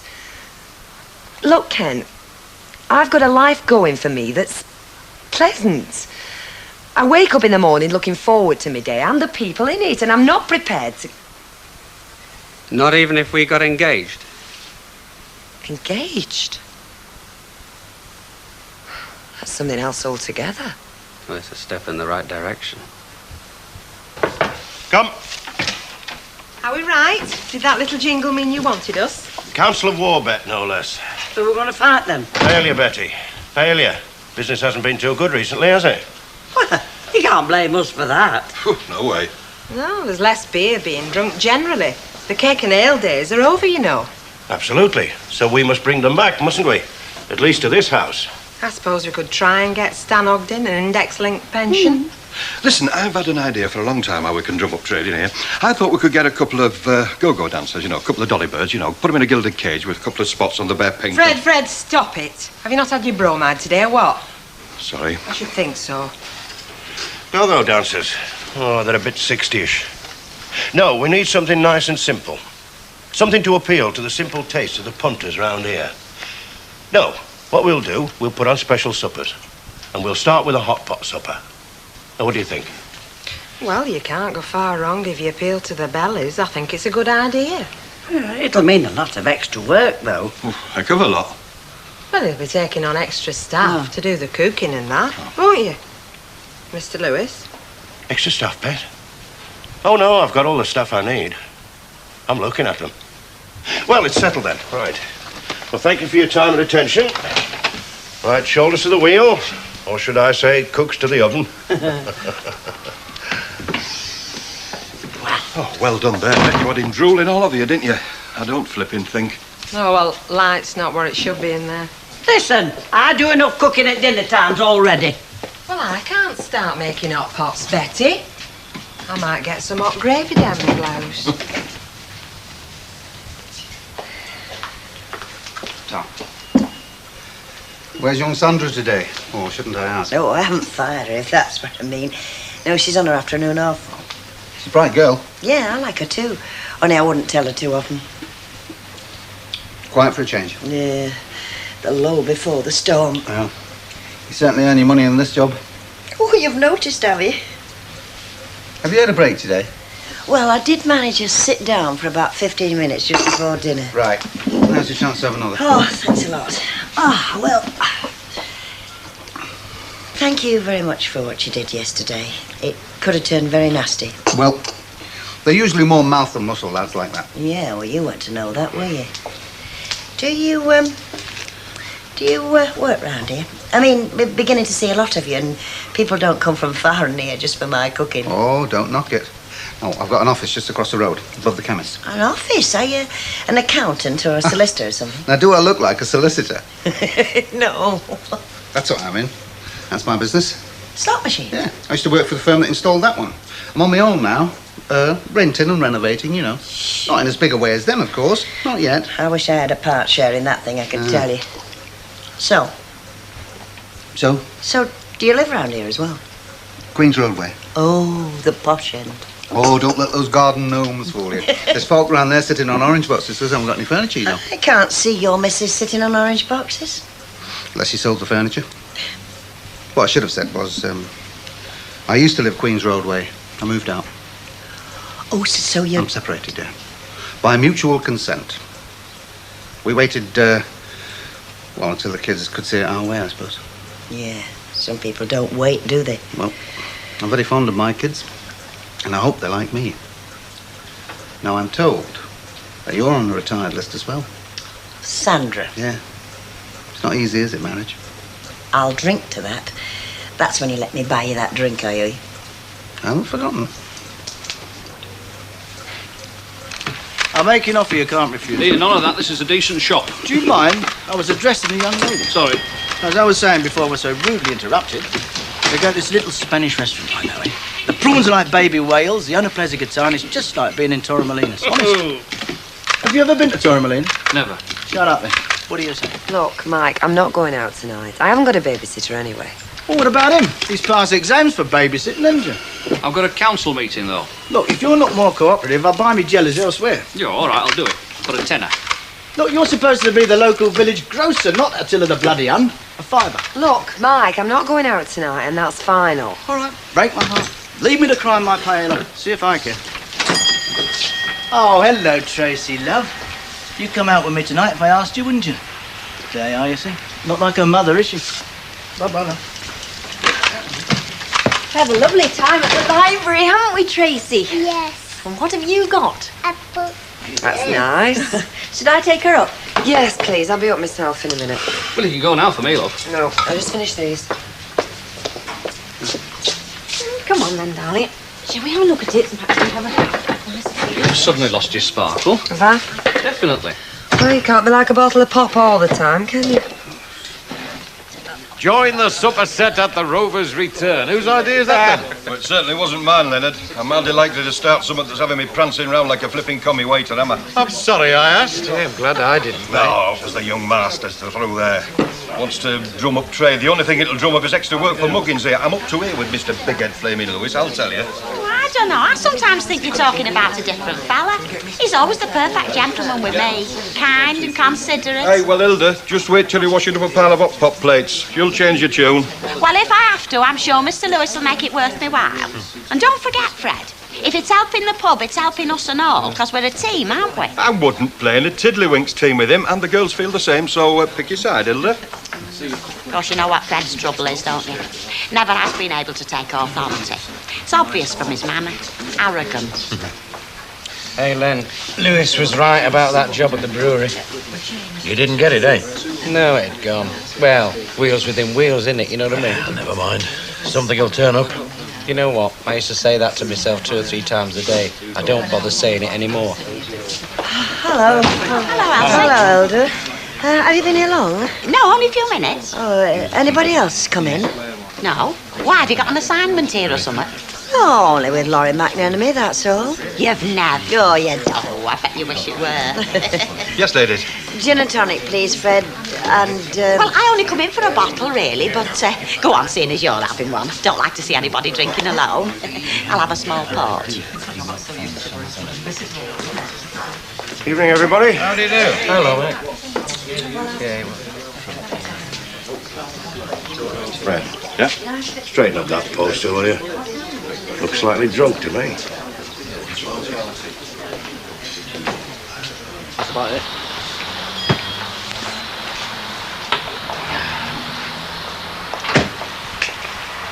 Mr. Baldwin? Yeah? I wonder if I could have a word. Yeah, sure. I know it's none of my business, but Deirdre is a friend. She was a tower of strength to me in my recent... So, when I see her troubled herself... Emily, will you get on with it? I've got an appointment. Well, from what she's said, and from what I've observed, I just think that if she could be, well, left, given a little breathing space to think about things and perhaps sort them out. Are you telling me to lay off, Deirdre, Emily? No, of course not. I'm just asking you to give her a little breathing space. Sorry if I've detained you.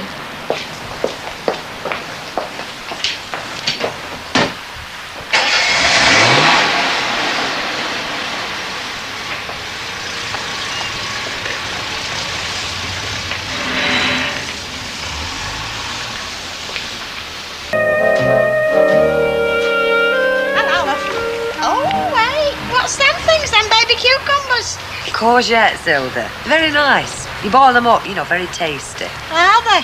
Why, heck, at that price, I'd need to put them on mantelpiece for ornaments. Shall I give your love to the supermarket? Yes, do that, Hilda.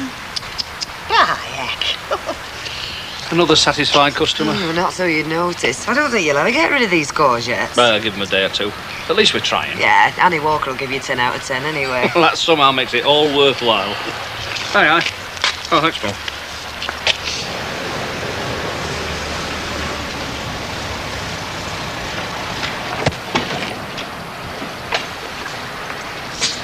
Morning. Hello. How are you this bright and beautiful morning? Oh, not so dusty. All right to talk to you. How do you mean?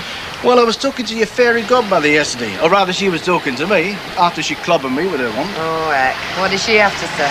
Oh, you know I'm talking about her. Well, I take it you're talking about Emily. That's right. Emily. PC Plod. She said I was obstructing the path of true love with me Jane. She warned me off for false pretences, perjury, breach of promise, flashing my money around to the detriment of moral behaviour. Well, you name it, I was doing it. Did she come out with that lot? Well, not in so many words. Well, it's your own fault, you know. I mean, you say all those things yourself. Ah, but how do you know I'm telling the truth? I mean, if I'm all those things, I could be a liar as well, couldn't I? So what else did she have to say? Anything? Well, she gave me the impression that Noddy down the street there had come up with a proposition, and I was to leave you alone till you made up your mind. And are you going to? Well, that depends what that proposition was. Was it till death do us part? Nah, not exactly. Well, not next week, anyway. I think he just wanted a clear field. And what do you want? I'll give you 3 to answer. 3! Right, see you tonight. Oh, hello, love. What's your name? Sandra Webb. Oh, Johnny Webb's lass, the dustman. No, he's my uncle. Oh, really? Mentioned me, did he? I don't know who you are. Me? I'm Fred G, me. Assistant manager at the Rovers Return. Oh, he might have mentioned your name. No, they wouldn't say much because, well, they're like under my shadow, them fellas, you know. They, well, you know, they can't match my charisma, know what I mean? He told me not to go in there on my own. Yeah, well, they are, love. Look, take no notice of them. If you have any troubles, you just come to your Uncle Fred, eh, love? Is this yours? Because if it is, you'll need it for eating that, won't you?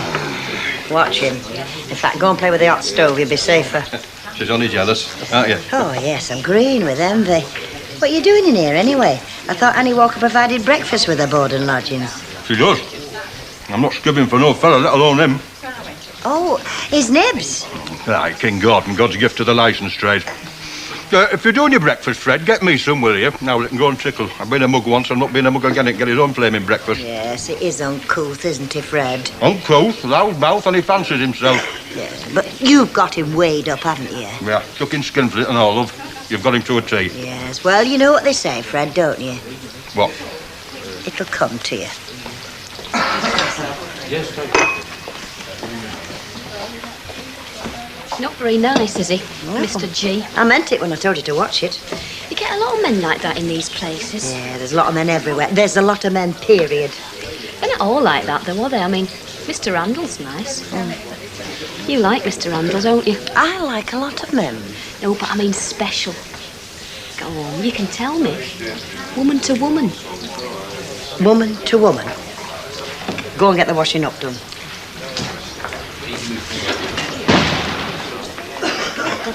Sit down here, mate. Tired. Out doing yet? No, I haven't been down there. Could I have a cup of tea, love, please? Easy on the milk, Elsie. Yes, all right. Ta. Make a fresh pot. He doesn't like it stewed. He's nice, isn't he? Yeah. Look where it's got him. I say the economy's on the upturn, Bert. Do they? Well, I haven't noticed it. Stop your whinging, Bert. Count your blessings. Licking in bed these freezing mornings. What about me? I'm up at the crack of dawn, me. In the freezing cold humping barrels in the Rovers, aren't I? Well, I don't just lie there, you know. I do get up. Listen, I know what you're going to say. There's thousands that'd like to do the same. You know, 40 hours for 50 notes a week. Lots of fellas would like to do the same old repetitive job hour after hour. Well, it's a pity, Bert, they didn't do it when they had the chance, because they didn't, did they? That's why we're in this flipping mess, Bertie. Well, don't lump me in with them, thank you very much. No, none of my mates either, all right? Look, I'm not meaning you. I'm saying some of them. They were laughing and joking all the way to the strike meeting, weren't they? Well, they're laughing and joking on the other side of the face by heck now, mate. Look, scrub round the tea, would you, love? Better get down there, Anna. What's with him?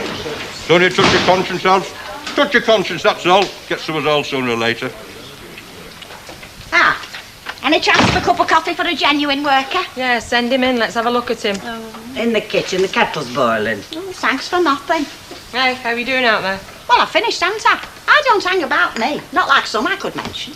Fancy giving us a hand peeling some spuds for this out-pot supper? Look, I'm a cleaner, not a spud peeler. We're barmaids, but we still get segs on our hands. Oh, yeah. Next you get'll be the first. You're not mucking in then? No, I'm not. Like I said, I'm a cleaner. I do me cleaning, take me money, and that's the end of it. Everything all right? Couldn't be sweeter. How's the hot pot coming on?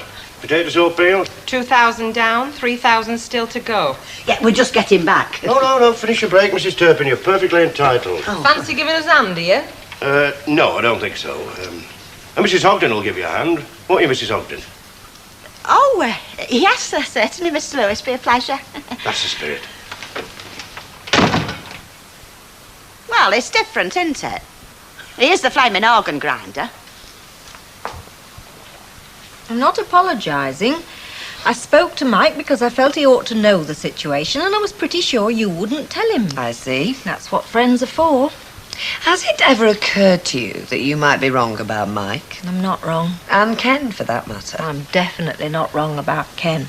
I'm not saying he has no faults. Of course he has. Everybody has. But, well, at least you know where you are with him. Go on. Say it. What, Emily? I knew where I was with Arnold. Oh, Emily. I'm your friend as well, you know. It doesn't just work one way. I'm sorry, I must... I didn't mean... I know you didn't, you daft devil. But do you see what I mean? You might just be seeing a bit of Arnold in every fella. That's right, Stuart Kaplan. I am right, aren't I? He is in Denham. Yeah, that's right, in a big way. Oh, you can say that again. Nice house in Prestbury. Mercedes in the garage. But he's never forgotten where he started, Stuart. Comes down the club occasionally. A game of snooker. He's a nice man. I've been up to his place many a time. Meals and that. Round of golf, that sort of thing. Yeah, very nice. What are you having? Oh, I'll have a drop of scotch, will you, please? Mr. Fairclough? No, I'm all right, sir. Oh, you've got room. Half of the same. You? Bet. Large scotch here and half a bitter for Mr. Fairclough. I just want you to know there's no hard feelings on my part about what happened the other day, you know. About the drinks out of time. And I hope there aren't any on yours. Forgotten? Just that I have to be a bit careful. I'm aiming for a place of my own, and in this business, it's very easy to block your copybook. I mean, you're both in business on your own account. You both of you know what I mean.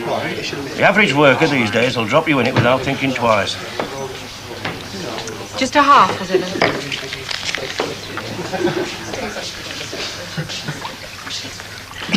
It's not easy, Ken. I mean, I can't really ask Alf to babysit again, and my friends are getting a bit fed up with me asking him to babysit at short notice. Yeah, well, I wouldn't press, but I'm off to Glasgow tomorrow. I thought that was next week. Yes, it was, but it's all been brought forward. Anyway, I don't fancy or relish very much the idea of being up there for a week and not knowing.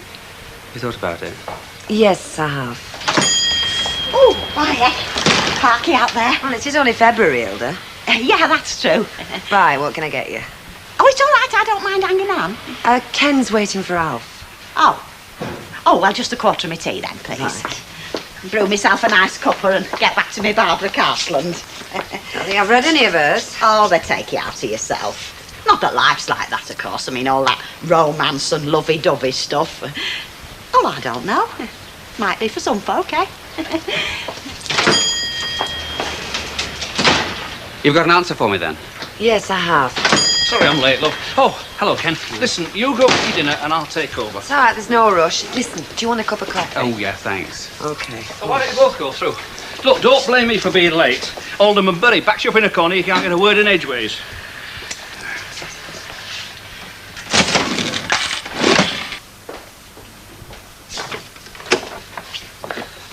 I didn't really want a coffee. I wasn't really going to get you one. Sit down.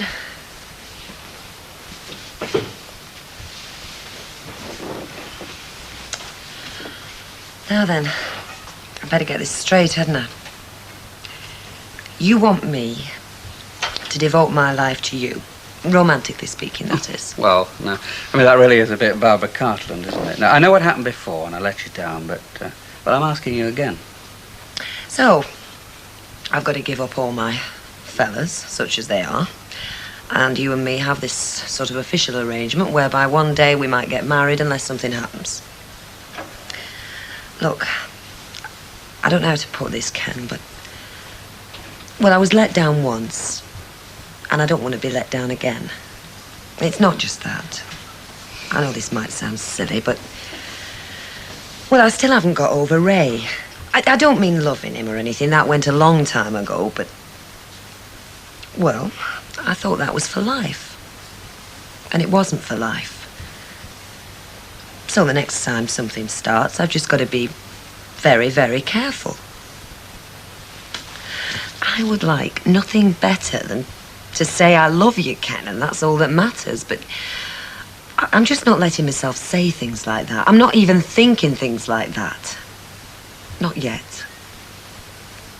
I was wrong once, and I don't want to be wrong again. All I want... Okay. You're saying no? I'm saying no to your proposition. I'm not saying no to you. I'm not running away from you, Ken.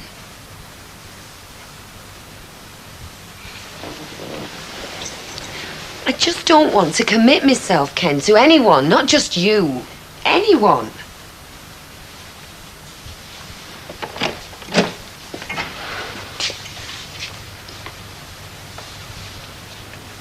You are running away from me.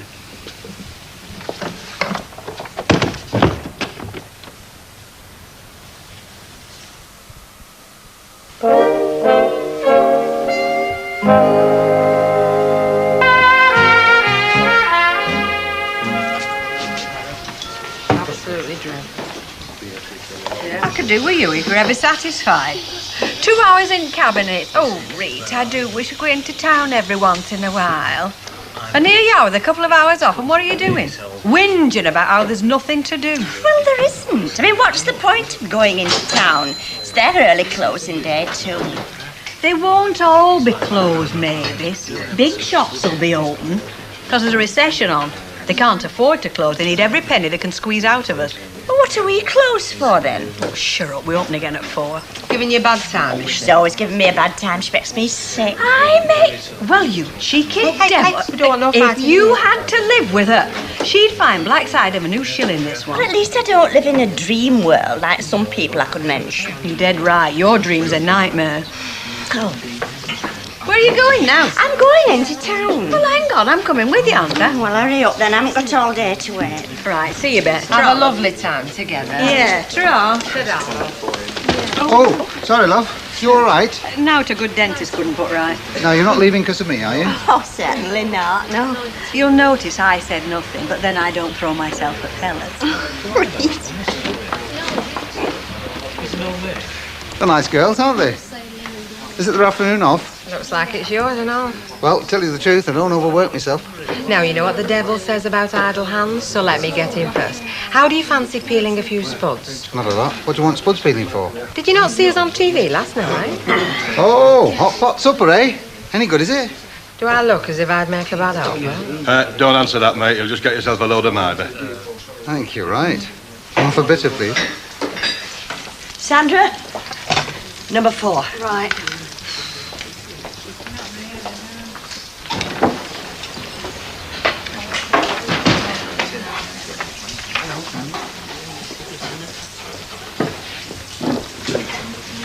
Mr. Randall's just come in.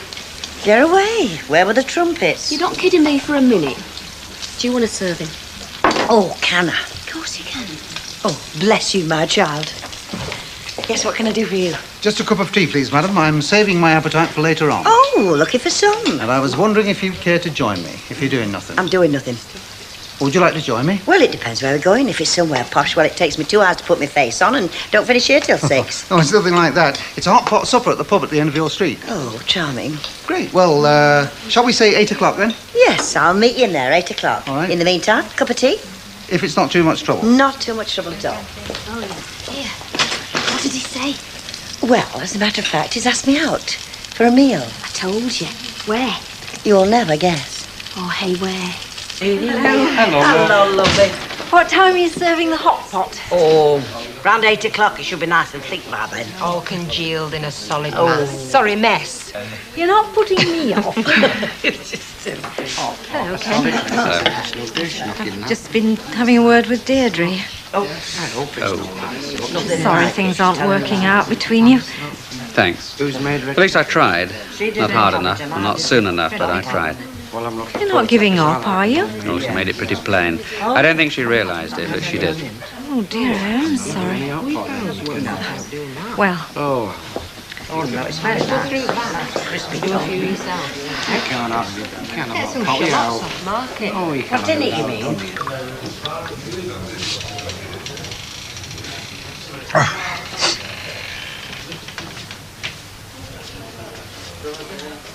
I don't know what's up with him. I mean, I told him the same as I tell you or anybody else who's interested. Or interesting. And what were you telling them, eh? That you're not committing yourself. Let the fellas line up on the doorstep and the first come, first serve. No, I never said that. There's nothing wrong with it, though, is there? No, not a thing. I've been playing that game since I was 15. I mean, what would you have done? I mean, if you'd come to me and said, look, it's just Mike Baldwin and nobody else, and I'd said, get lost, I mean, what would you have done? I'll tell you what I'd have done. I'd have gone back to my little room. I'd have buried my head in my little pillow and cried my little eyes out for about 2.5 minutes. Then I'd have made other arrangements. Oh, I don't know, you women, you're hypocrites. You're all the same, aren't you? What's sauce for the goose is too good for the gander. No, I never said that. All right. Come on, get your coat on. I'll let you buy me a drink. Oh, not tonight, Mike. All right, but tomorrow we've got a heavy date, no excuses. I want your advice. I'm thinking of buying myself a new pad. Really? Yeah. I want to go and look at a little flat, and I want you to help me make up my mind. So, tomorrow lunchtime, eh? Hey, And don't forget. Do you think it's safe, you and me on our own in a flat? Well, you'll be as safe with me then as you've ever been. Oh, you're not putting me off. I'm coming. See you. See ya.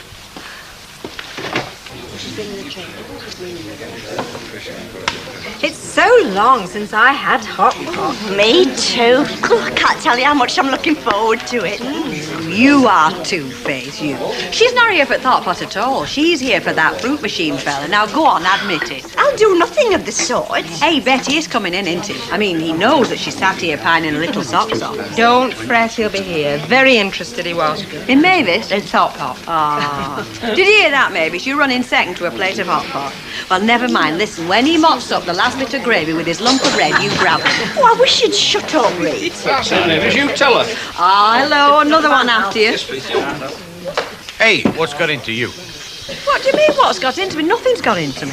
What's all this Ken Dodd stuff? What Ken Dodd stuff? All this waving your arms around and shouting at the top of your voice. Just being my usual good-natured self, having a good time. I'm always like this when I'm... You never like that at home. Hang on. I haven't finished yet. I'm always like this when I'm in good company. I'm never in good company when I'm at home. Hey, get your scent out. Oh, never mind. Settle for Alf.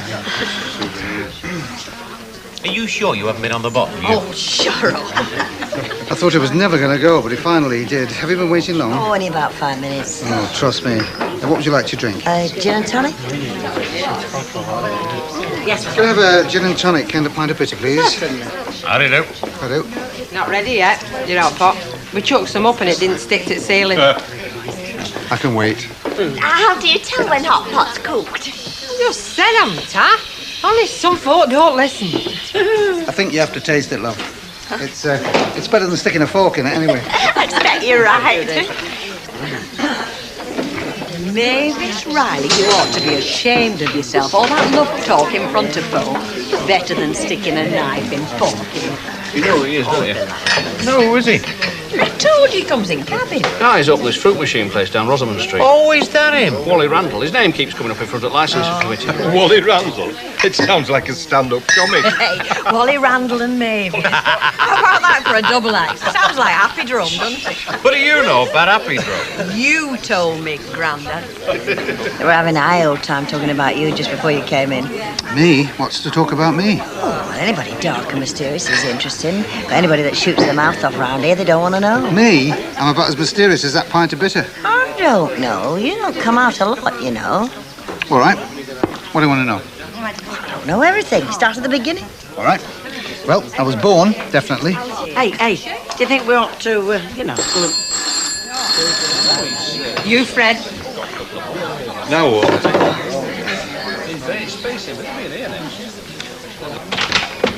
You want me? Yeah, come in. Shut the door. Sit down.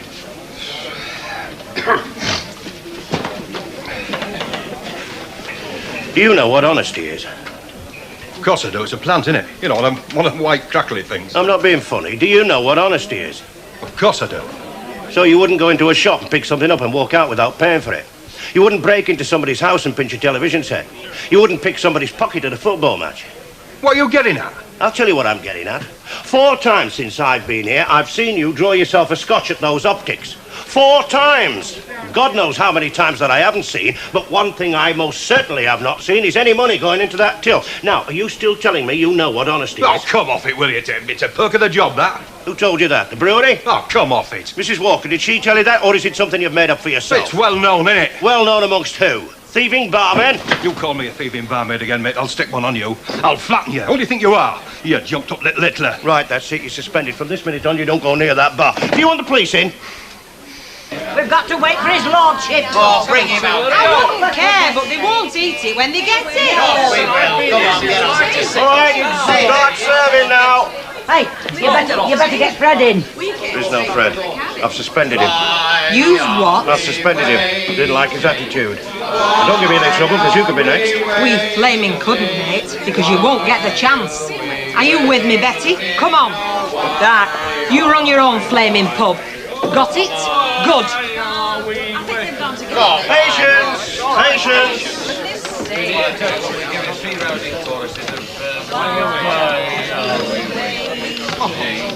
Why are we waiting? Oh, Carol, It's Gordon Lewis here.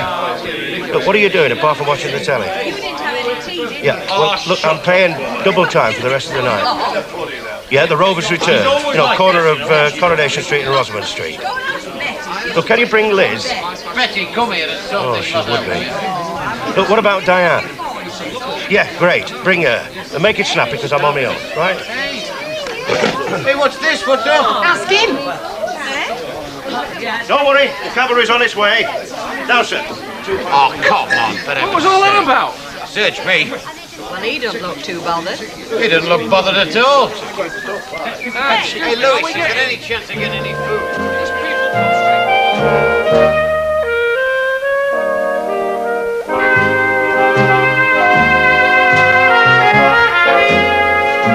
Watch out for Annie Walker speeding back to the Rovers at the same time tomorrow here on Granada Plus.